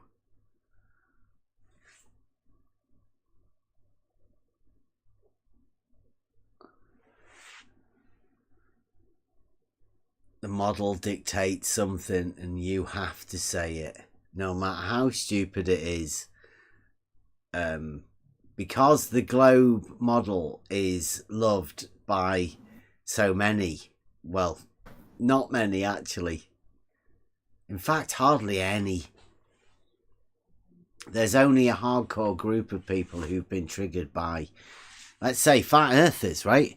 Flat earthers or somebody has asked these people a question and they've had to come up with a globe answer because they realise that the geometric reality of things doesn't fit their model. So they have to deny the geometric reality of the situation and go against it. Yes, they went to perspective, but perspective is also geometrics because perspective and geometry essentially the same. So it doesn't work anyway. So they had to invent refraction index. Errors. They introduce errors into the thing so that they can then use those errors to pretend to people that there is a curvature. I mean, there's a guy in the chat there that says, in reality, like as if the surveying data of the Lake Pontchartrain causeway shows that they curve.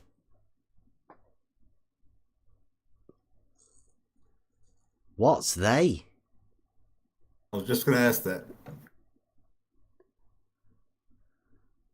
It's really you can verify yourself, so they will not bring to the table data because you can do it for yourself. How convenient.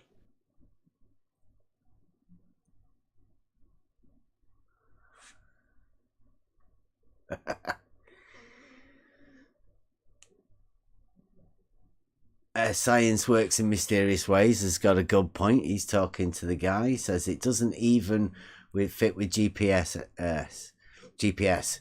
Jesse Kozlowski provided the raw data. He then gave it to Bislin, who plotted it on a curve, arbitrarily on a curve, right? He made that curve to plot it on. That's why I think it was so funny when Jesse did that, because he'd only just been handed that stuff by Walter Bislin to do on that day. And up until then, he'd been talking about the water level dropping.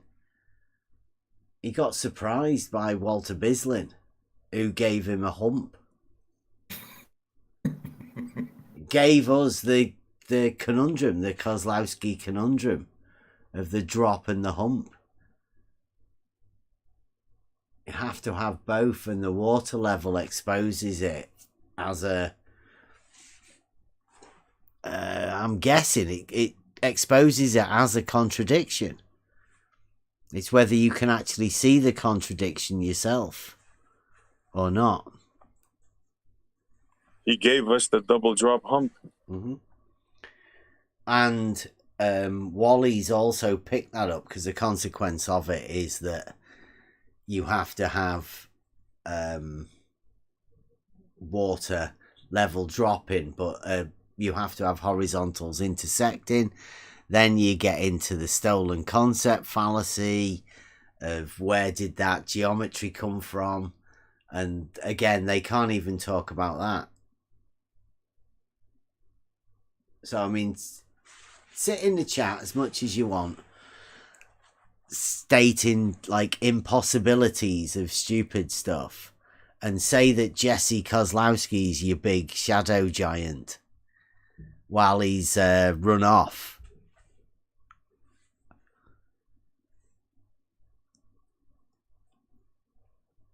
So the white knights for Jesse Kozlowski, because Jesse Kozlowski's disappeared. Jesse used his surveying equipment on the roof of his car. He drove over the bridge. That's not how people survey. Don't be silly. Imagine who's told him that. I want you to do some surveying for us. All right, I'll come in my car. Like, he never gets out of his car. He just drives round in his car.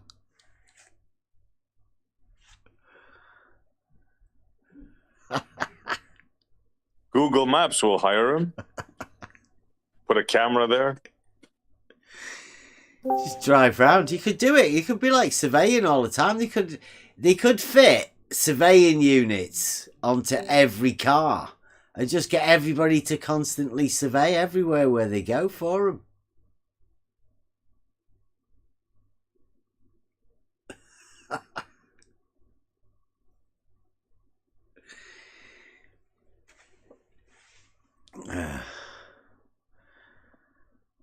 He thinks it's the same as the surveying equipment that they put on vehicles all the time. So are they saying that from the one shore to the center of that bridge, it's higher than a 90-foot rise if the water rises 90 feet and the bridge is above the water? Is that what they're saying? Yeah, in relation to the two ends of the bridge, the center, if you were to draw a straight line from one end to the other end of the bridge, right? I'd say that all of the water points would be on a horizontal plane, coinciding with that line. But Blue has been told by Jesse Kozlowski, or not been told, maybe, has been convinced to go ahead with the fact that there's a 90-foot difference between the centre and the two ends. And he determined this driving across the bridge. Well, he handed some raw data over to Walter Bislin, and Walter Bislin... Yeah, but the raw data was taken from him driving across the bridge by a GPS, you're saying, right? Yeah. Yeah. So wouldn't he just be giving the data of the shape of the bridge if it was accurate? Apparently. What would it have to do with what's underneath the bridge? Well, just say that the bridge follows the water. Oh, that's what they're saying. Yeah. Yeah, I mean, they conflate everything, don't they? That would be a hell of a bridge to drive over. Oh, a 90-foot hump. You definitely know. That's been SE and the skateboard paradox, right?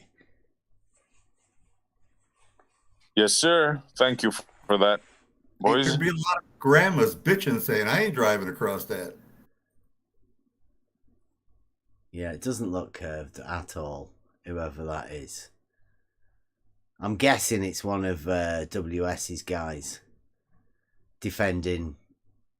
It might even be Jesse.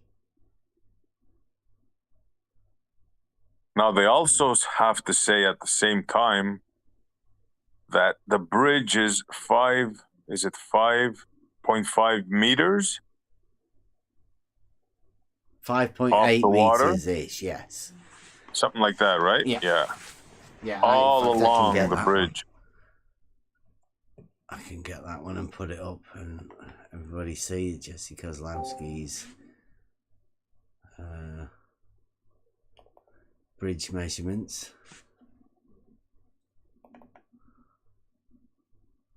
It'll take a while. It's nearly 100 meg. But luckily we've got the boost on the Discord channel, so we can have 100 meg videos. Now this that I'll be putting up here is the Jesse Kozlowski video. I just added a few additions to show the height of the water levels, the height of the bridge above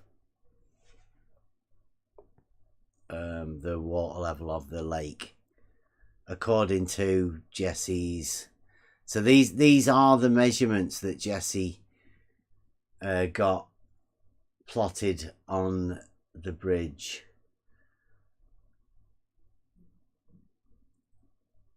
And you should be able to see by this that they're all a similar sort of height. So where you think the curvature comes from, like he clicks it, and then I got my lad to print some. These are the numbers that every time he clicks one of these numbers, this is the height of this point above the water.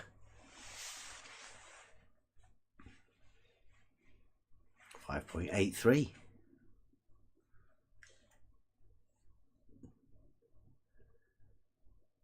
And that runs all the way across. Yeah, look at all of those different points there, and he just picks them at random. Boom, 5.858.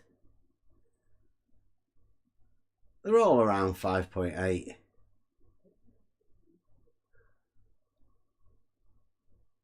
Above the water. Well, I think myself that it would be an elevation height of the bit in the bridge where he was, right? You know, of the unit that he had, that he was using. And the water would have to be a horizontal plane in order to determine that, wouldn't it be?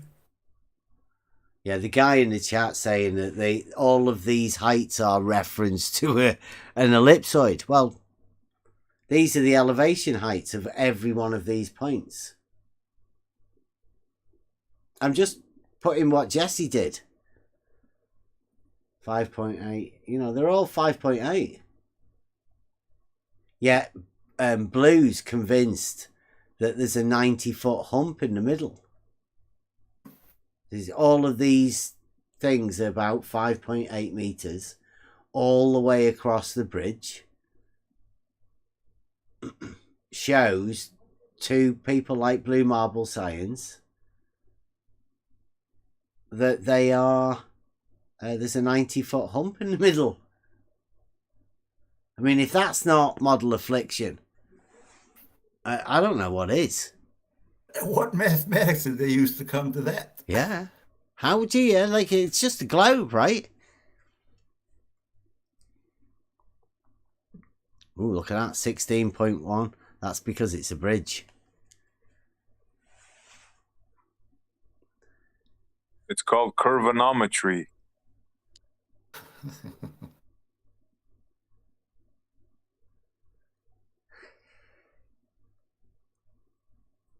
You have to be insane to think that standing on the beach there at the water's edge, you're going to look up and you're going to see 90 feet of bridge and water.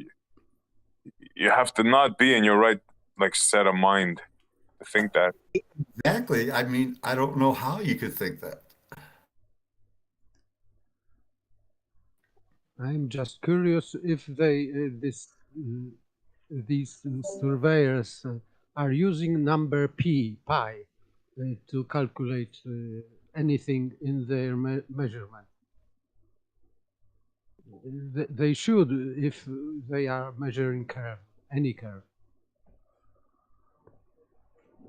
Well, I would imagine if they've got a radius value, right, which I'd say there's no way you can go 5.8 meters all the way across for 23 miles and then say, well, there's a curvature to it, without adding some sort of radius value and imagining that them all being the same sort of distance. It is actually a curve.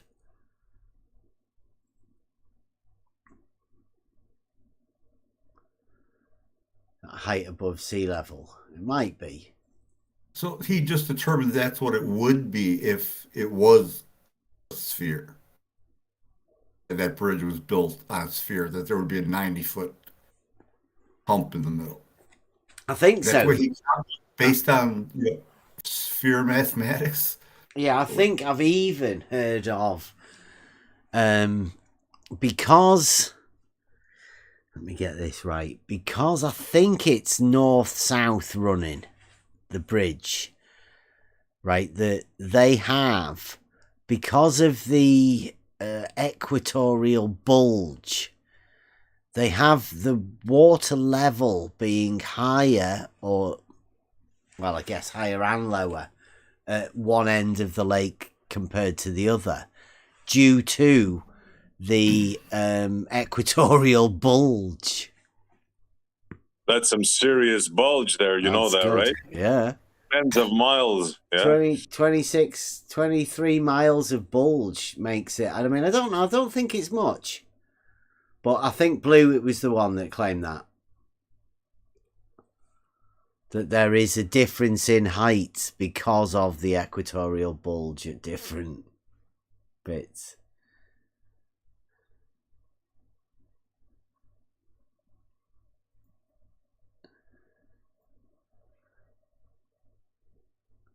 I wouldn't say that any of that stuff that Jesse's just done there proves anything to do with the curvature of water. Like I say, for all of this time, Jesse's a wizard, a very good one. And he's just fooled Blue, getting Blue into stating something that's stupid. But Jesse bugged out. Jesse ran away.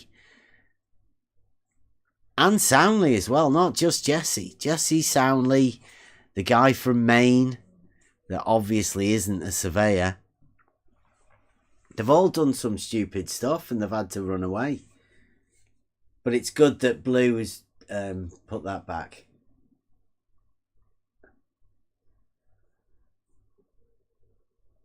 The bridge is curved, yeah. It has bits for the boats to go under. They call them, well, mainly that's what bridges are, aren't they?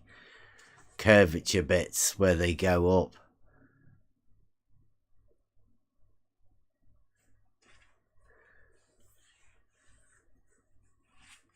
I think that Jesse Kozlowski realized that he's not too much good in sophistry, so he decided to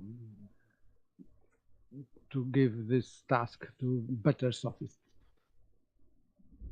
Yeah, I said that too a bit.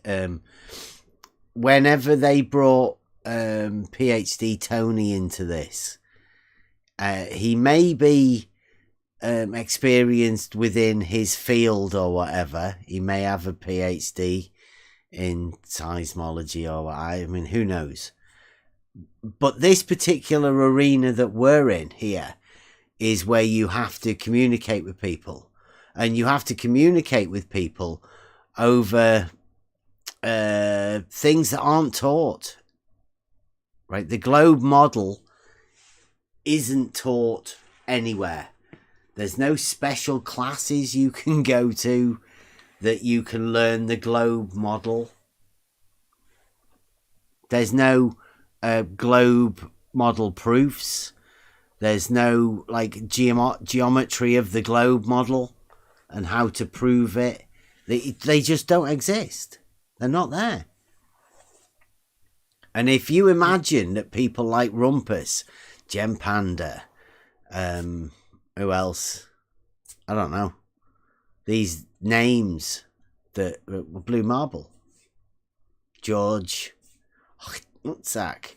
If you imagine those people are the leading experts on the globe, then you're kidding yourself. There is no experts on the globe. It's not even a thing. Nobody teaches it. It's just full of paralogisms.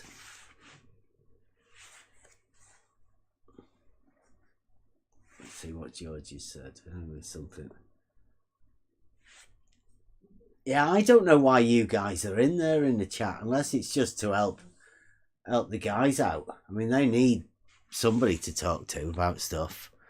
We always need somebody showing us how ridiculous the globe model is and how ridiculous you have to be to defend it.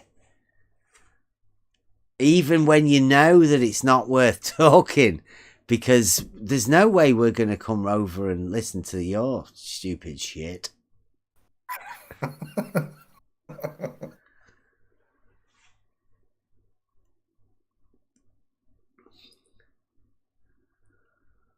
Yeah, the globe model is just ridiculous. And even more so ridiculous is the people that come and defend it. And I'm getting to the point now where I think that talking about the model is some sort of a way to reinforce it, because the only people that'll come and listen to us really are people that are mainly obsessed with the model.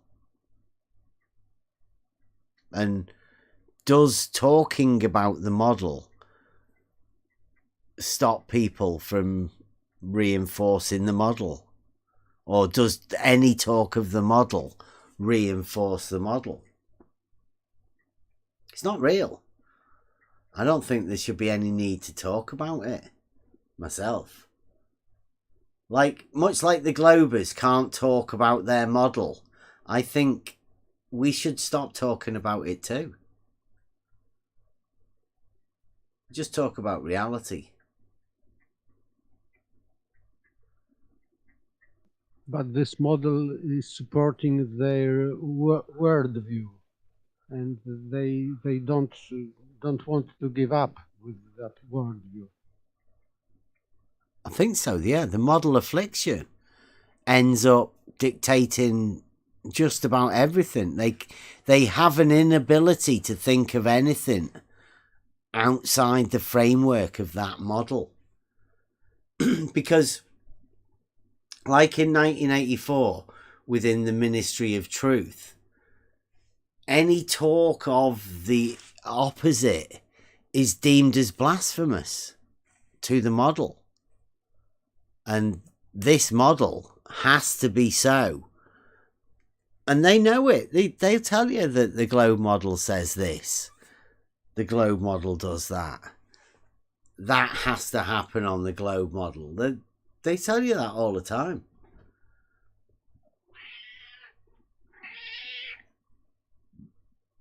Yeah, we can do elevation profiles, George.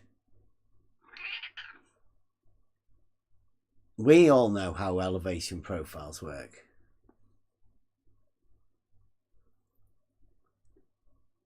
Get Blue to draw you an elevation profile of the... In fact, let me see if Blue's already done an elevation profile, I think.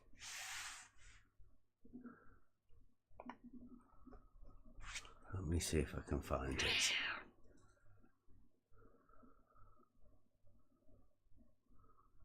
There you go. There's the elevation profile of Lake Pontchartrain Bridge.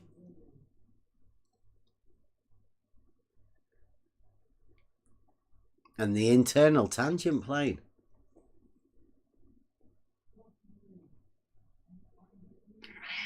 Have you ever heard of an internal tangent plane? Anyone?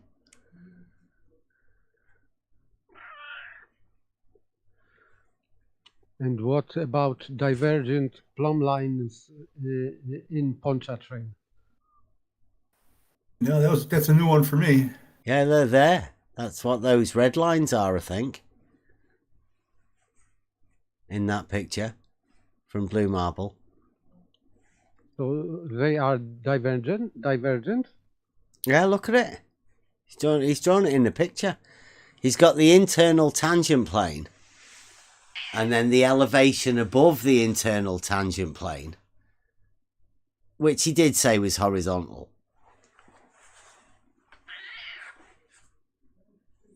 That's genius, that. It's one of the best pictures I've ever got. Thank you, Blue.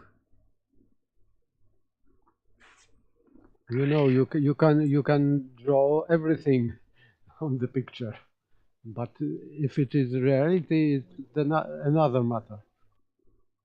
Oh, Rumpus is talking to George in the chat. Well done, George. Rumpus. He's saying, did you see that earlier Bev showed a clip of him quizzing Jesse about how one would measure drop? One. So, yeah. He clearly doesn't understand rect, which means straight, which will do exactly that, says Rumpus. So Rumpus says that rect, straight, will show of how measure drop. Nicely done. Because of refraction. Mike's West refraction, I think.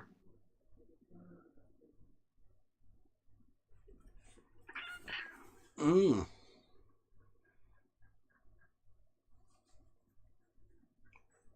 The hump of 90 foot of water.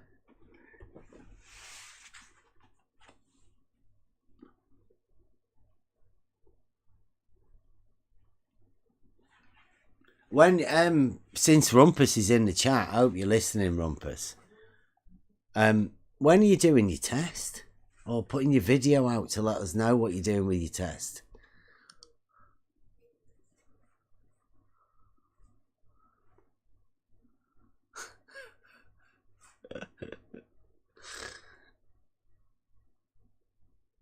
George is just saying stupid stuff.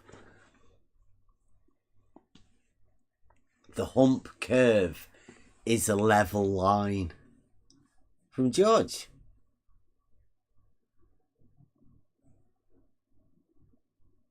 So curve line is the straight line. This is what they say. From like 2020 or something like that. Rumpus has been doing his test for a bit, yeah. He's been saying he's going to do videos and practice how to do his live streaming. He's doing loads of stuff. He's going for the drop, though. You do realise that. It's like he's not going for the hump. Promises. Going for the drop. Yeah, this is going to be good if Rumpus does this. I think he's waiting until my lad's finished his exams so we can go down and see it. We can send the entire next level crew down. We'll send the P900 / P1000 crew down there. Document it properly for him. Show him how it's done.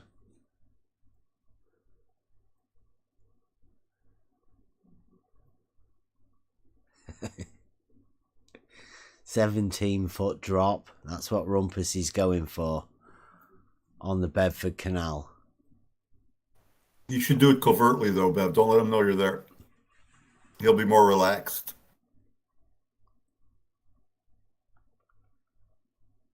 Oh, well, no, I mean, there's already going to be a big crew of Rumpus's team there. I think he's got 15 people lined up. Last I heard. Have 14 people hold back the water in front of him? I think to put his poles up in the air, to, erect his poles at the side of the water, the canal.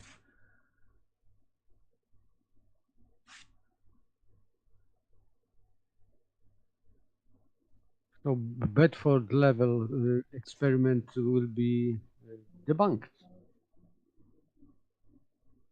Yeah, the original two, the ones that would do for the hump. Yeah, Rumpus is going to completely smash that. I mean, they're just going for the piddly halfway hump. Right? Rumpus is going for the full nutsack drop. The big lad.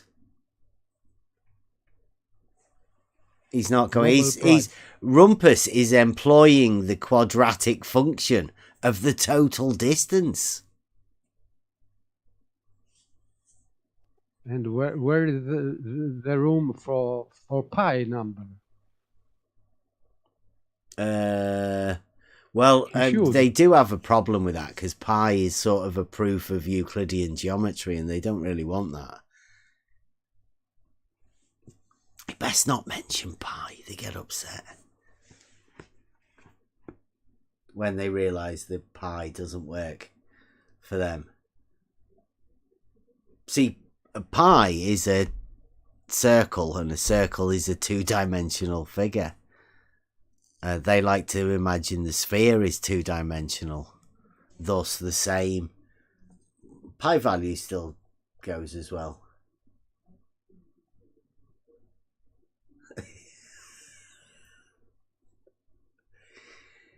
Rainy Lake. George says he's measured 26 foot of drop on Rainy Lake.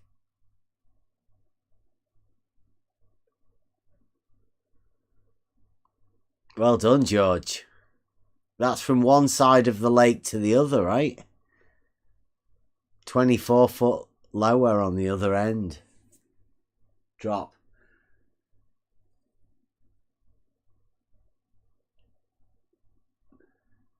No, Ian, don't be putting Rumpus off. We need Rumpus to do this. The Globe needs him to do it.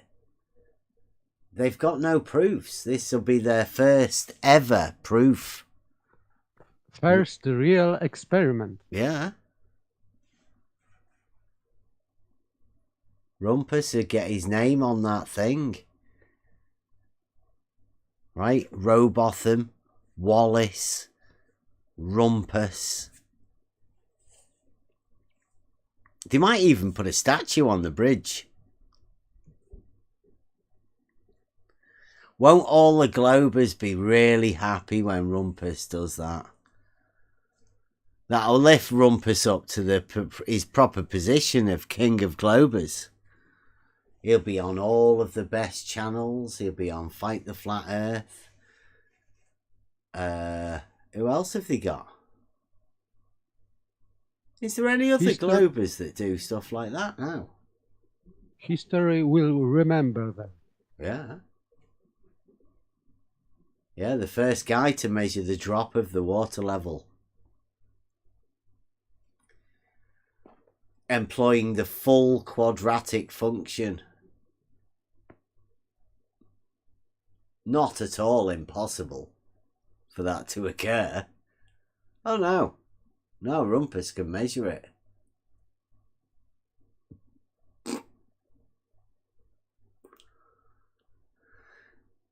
That's the team, FE Viking, Rumpus and George, talking to each other in the chat. You can't get a private room. You have to do it all public in my YouTube chat.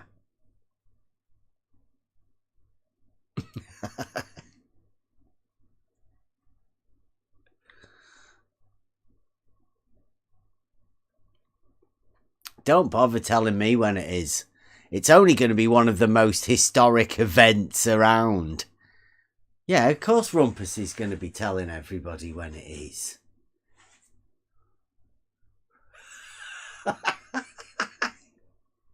He's got certificates. Have you seen that? Rumpus is going to be presenting certificates to the team.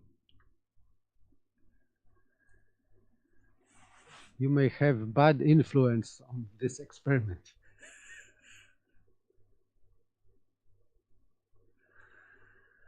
Yeah.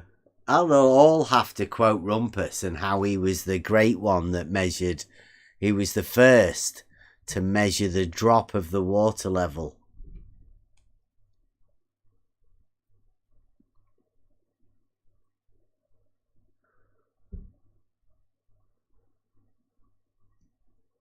I don't know why the guy's talking about the Lake Pontchartrain 90-foot hump in the middle. It's pretty obvious Blue's never going to measure that. Everybody should get on board with Rumpus. Blue's just unclamping stuff and saying that it's a function of Google Earth. He's got nothing. Stupid pictures.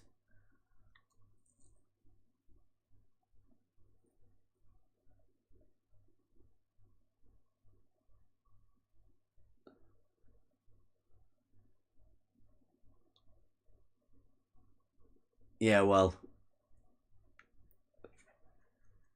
Rumpus has been to that Bedford level. There's a canal at the other end of it, and it goes up a lock because that's where the river is.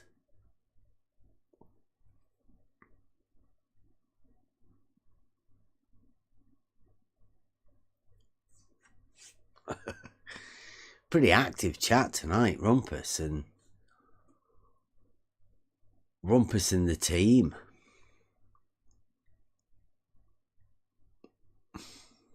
Have we gotten a date from Rumpus yet? I don't think so. He's not even done his video yet.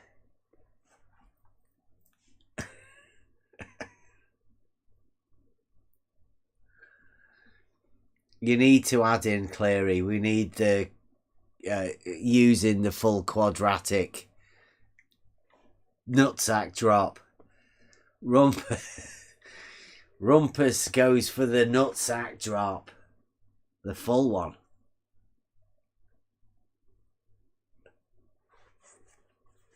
As George Hnatiuk says, it should be establishing a tangent horizontal plane, and then it will be measuring drop of this beautiful dingleberry earth.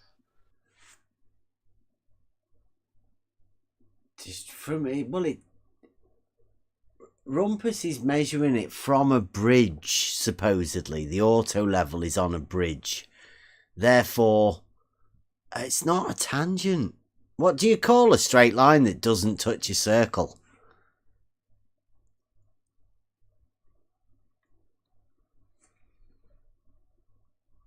What do you call a horizontal plane that doesn't touch a circle anywhere?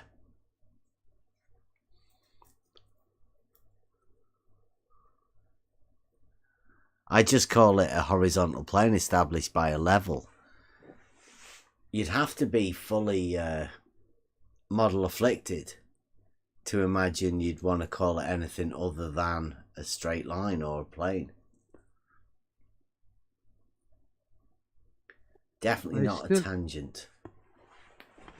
I still think that the best place to do such experiments is they are salt lakes, especially Salar de Uyuni in Bolivia, I believe, because this is the best place because all the surface is flat, and when it's flooded by the water, it is very easy task to prove curvature.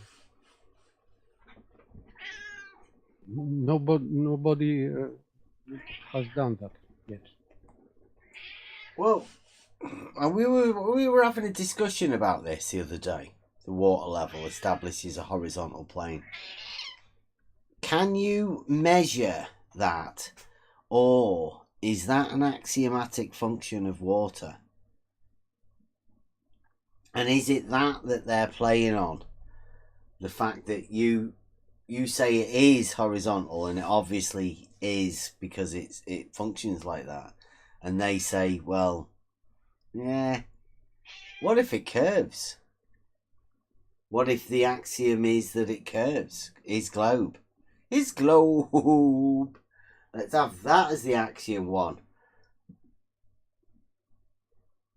Rather than deal with all of your proofs of mathematical proofs and geometric proofs. What about if we just say it's a globe? So level has to curve. But then they come up with a problem about horizontal.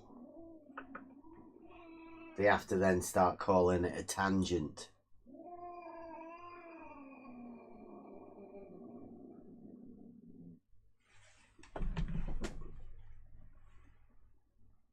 Yeah, Eric, I'm with you. I don't think he will ever do his test, and I don't think he'll ever do his video letting people know what he's doing, because that would expose the entire trick of him not being able to do what he says he's going to do.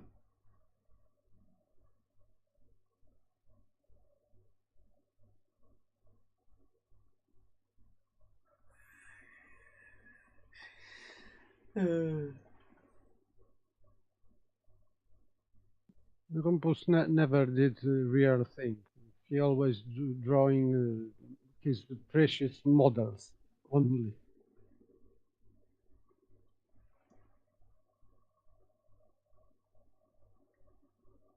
Yeah, look at this. I mean, Rumpus could get loads of people to come into the UK. Look at what a meetup we could have at that place, Bedford, the home of the level. We could have the pilgrimage. Everyone could have a pilgrimage to the home of level. And we could go and watch Rumpus do his test. To pay homage.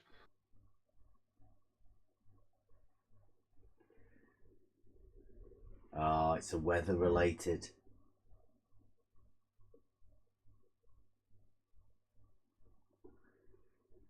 It is 6 miles, George. Near enough. Why is Rumpus only going 5?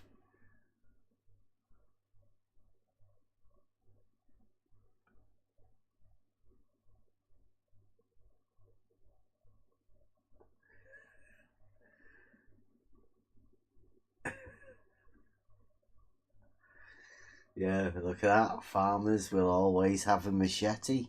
We've heard about that.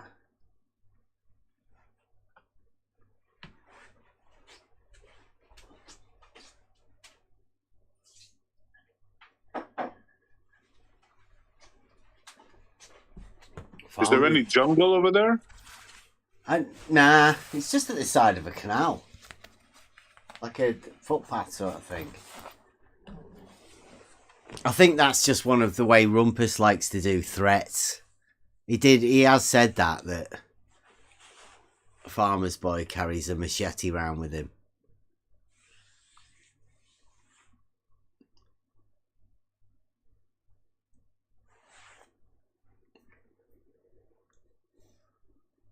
So we got Indiana farmers. Yeah. Does he have a whip? I don't know. He might dual wield machetes. You never know.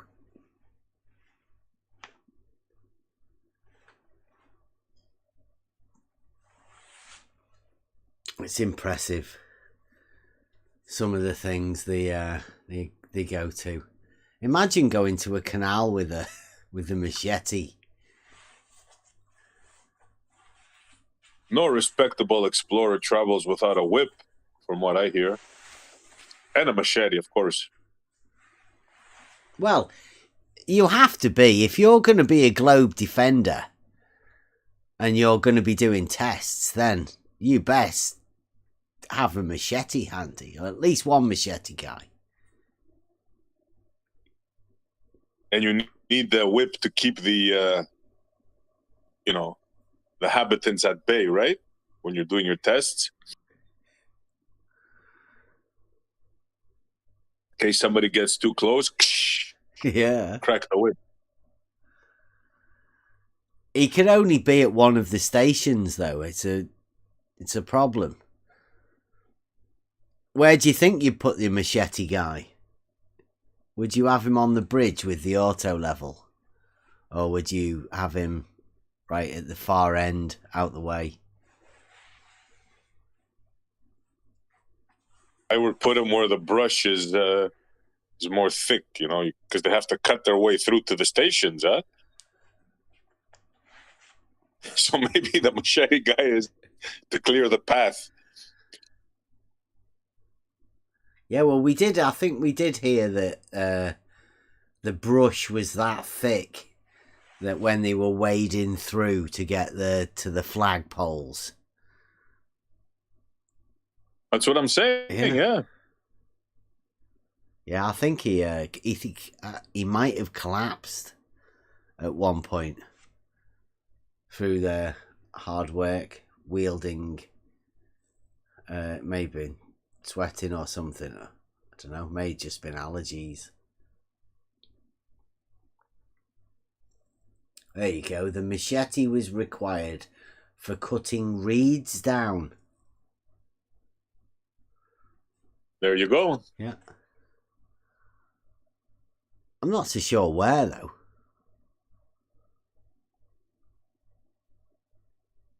Remember the pole? Did it look like there was much reeds there? Where he was holding his pole up. And there's definitely no reeds on the bridge. Well, there's no reeds because they cleared them away with the machete, Bev. Come on. On the bridge, I said. Oh, yeah. I was talking about on the, where the poles are. Yeah, well, these poles is like 17 foot.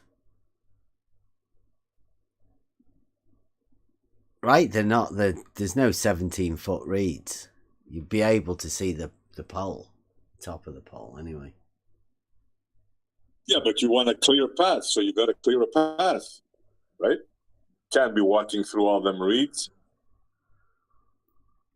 Yeah, I don't think you'd understand how many reeds there would be. Because the reeds would be in the water, right? What? You mean there's no land reeds? Come on now. You call that grass. All right, if you want to call it grass, okay. You want to be picky with words again. Yeah.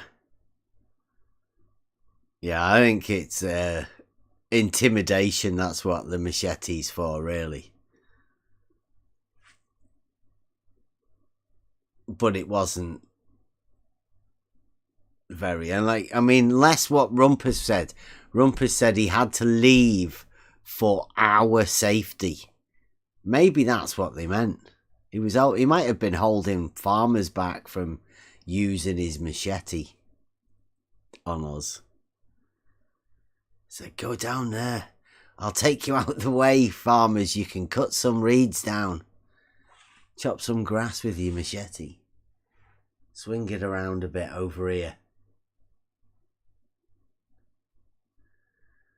But I don't understand why you're not a threatening guy. I mean, you don't look threatening. You don't talk threatening. Why would they even think that they would need protection? It baffles me.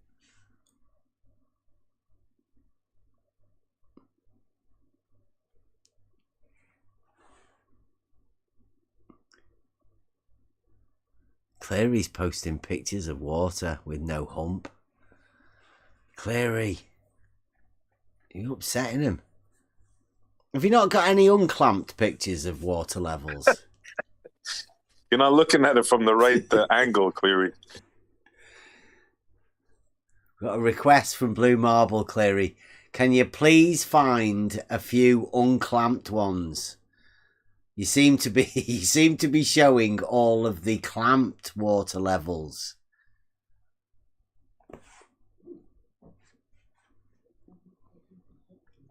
You're being a bit discriminatory to the unclamped water levels.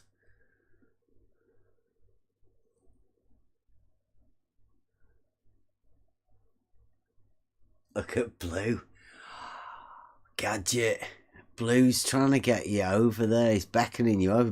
He'll be offering you sweets and stuff and a ride in his car soon. And an admission to the castle, to the keep. Yeah. He might even be letting you in Blue Ops. Oh, that's the keep. Oh boy, that's top notch. Yeah. He's even trying the intimidation thing, saying that Gadget might be afraid to join Discord.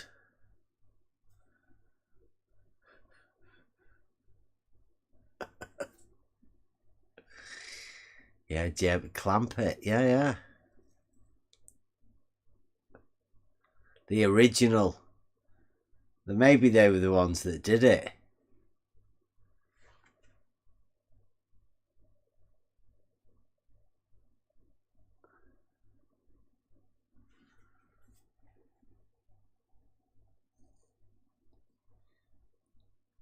You know what's funny? Blue unclumped the hump years ago, but nobody caught it. Yeah, he had to bring it back. He Somehow had we to missed wait it. for Jesse to bring it back. Like Yeah. Pontchartrain.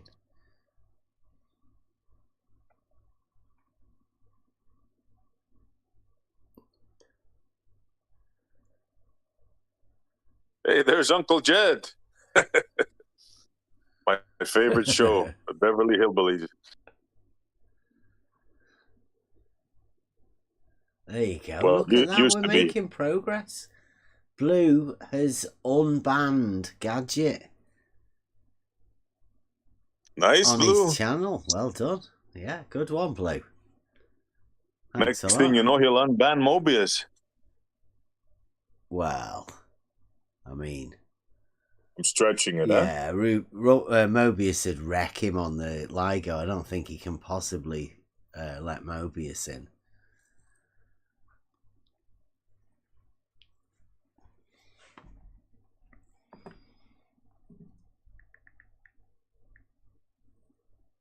It's been a good show tonight. It's been a good one for Model Affliction Monday.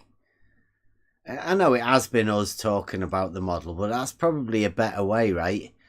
You don't want to put the Globers on the spot about their model, and you know that the affliction affects them all differently. It's okay. They can interact through the chat. No problem.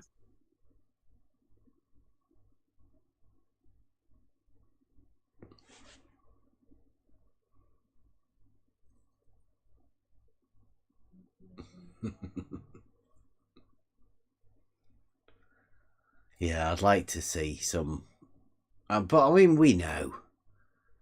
It's a shame. That model has left the building quite a long time ago. I think people like Jesse Kozlowski picked it up and ran away with it. Like, any chance of anybody finding any proofs disappeared the moment the surveyors ran away, imagining that they've got some sort of a globe model backing of surveyors. Rumpus is talking about people lying in the chat.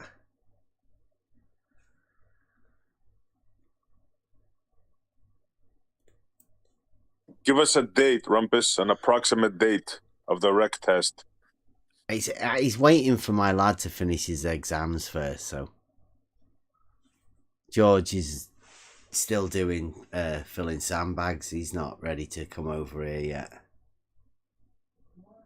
George would know first anyway. I mean, George should already have his flight booked. He can't be on short notice to come over here. Yeah, but George has a NDA. Is that what it's called? Non-disclosure agreement? Does he? Oh, well, he can't spill the beans. Rumpus, you can't. No way. Rumpus will be doing his video soon.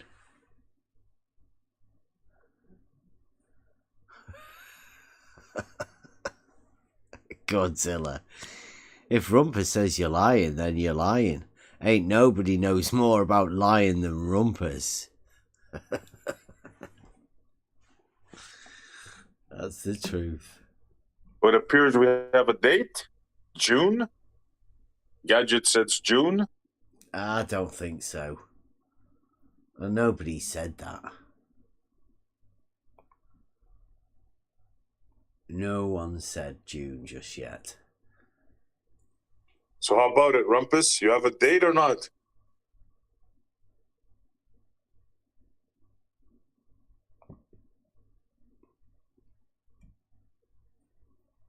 Nah.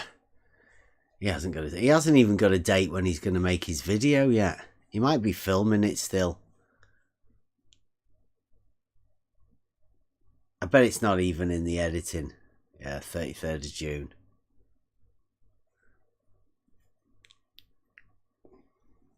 Or July. Maybe even getting into August. And then, all the light's gone. Oh, it's a bit, the weather's not right. Maybe early next year. 2024. We'll aim for 2024. How about that?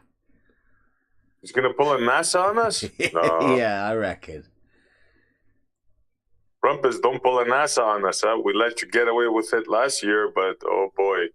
Oh, right. George has said he's booked his flight for June. There you go. All right. So it's George that's confirmed. I don't know whether he was meant to have said that. Gadget. Have you just dropped George in it?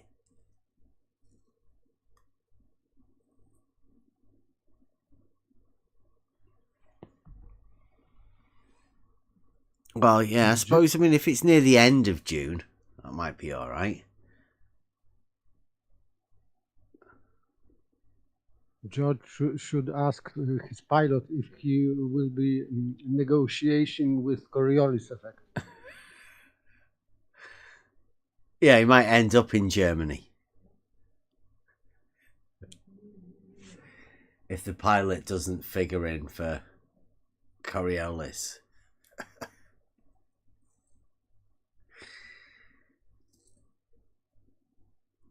It appears that German engineers need George's assistance. Mm-hmm. They can't handle stuff. All them engineers in Germany. Yeah, they're not accurate enough, or not efficient enough. I don't know. George is gonna go straighten them out. 3 weeks George is coming over here for. So we've got a 3-week window. They cannot see divergent plumb lines, and George can see, so he's better. I've looked into that, right? The problem is that they're always on a vertical plane. And that vertical plane, when you have the plumb lines together, sort of shows that Euclidean reality, and it's not really what they want or what they need. It's a self-defeating proof that the plumb lines diverging. And again, the one guy that they have for that, the guy that might not even live in Maine, he was the only guy that they had for that.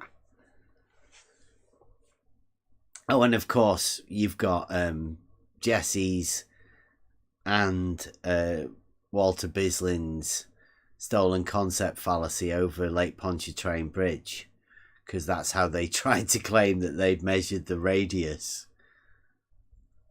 And then you've got the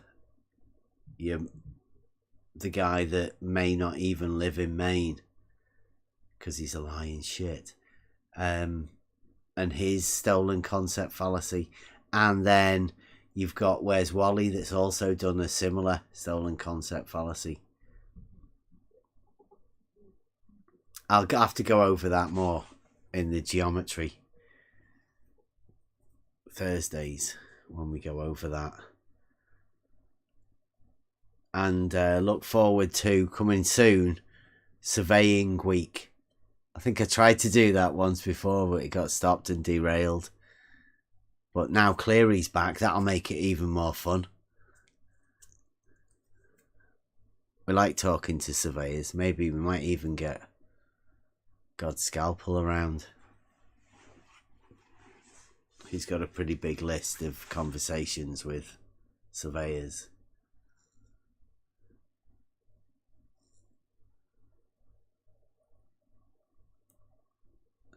Right, so thanks for watching, everyone. We've got some final words, and now we'll go into the after show.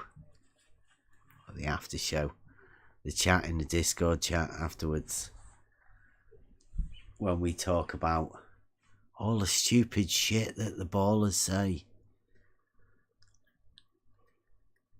Where everybody speaks up. Anybody got any final words? It's been a good show. Thanks a lot, guys. I am waiting for this great experiment. It will be just making anew. Well, I'm hoping to be there. Document it all.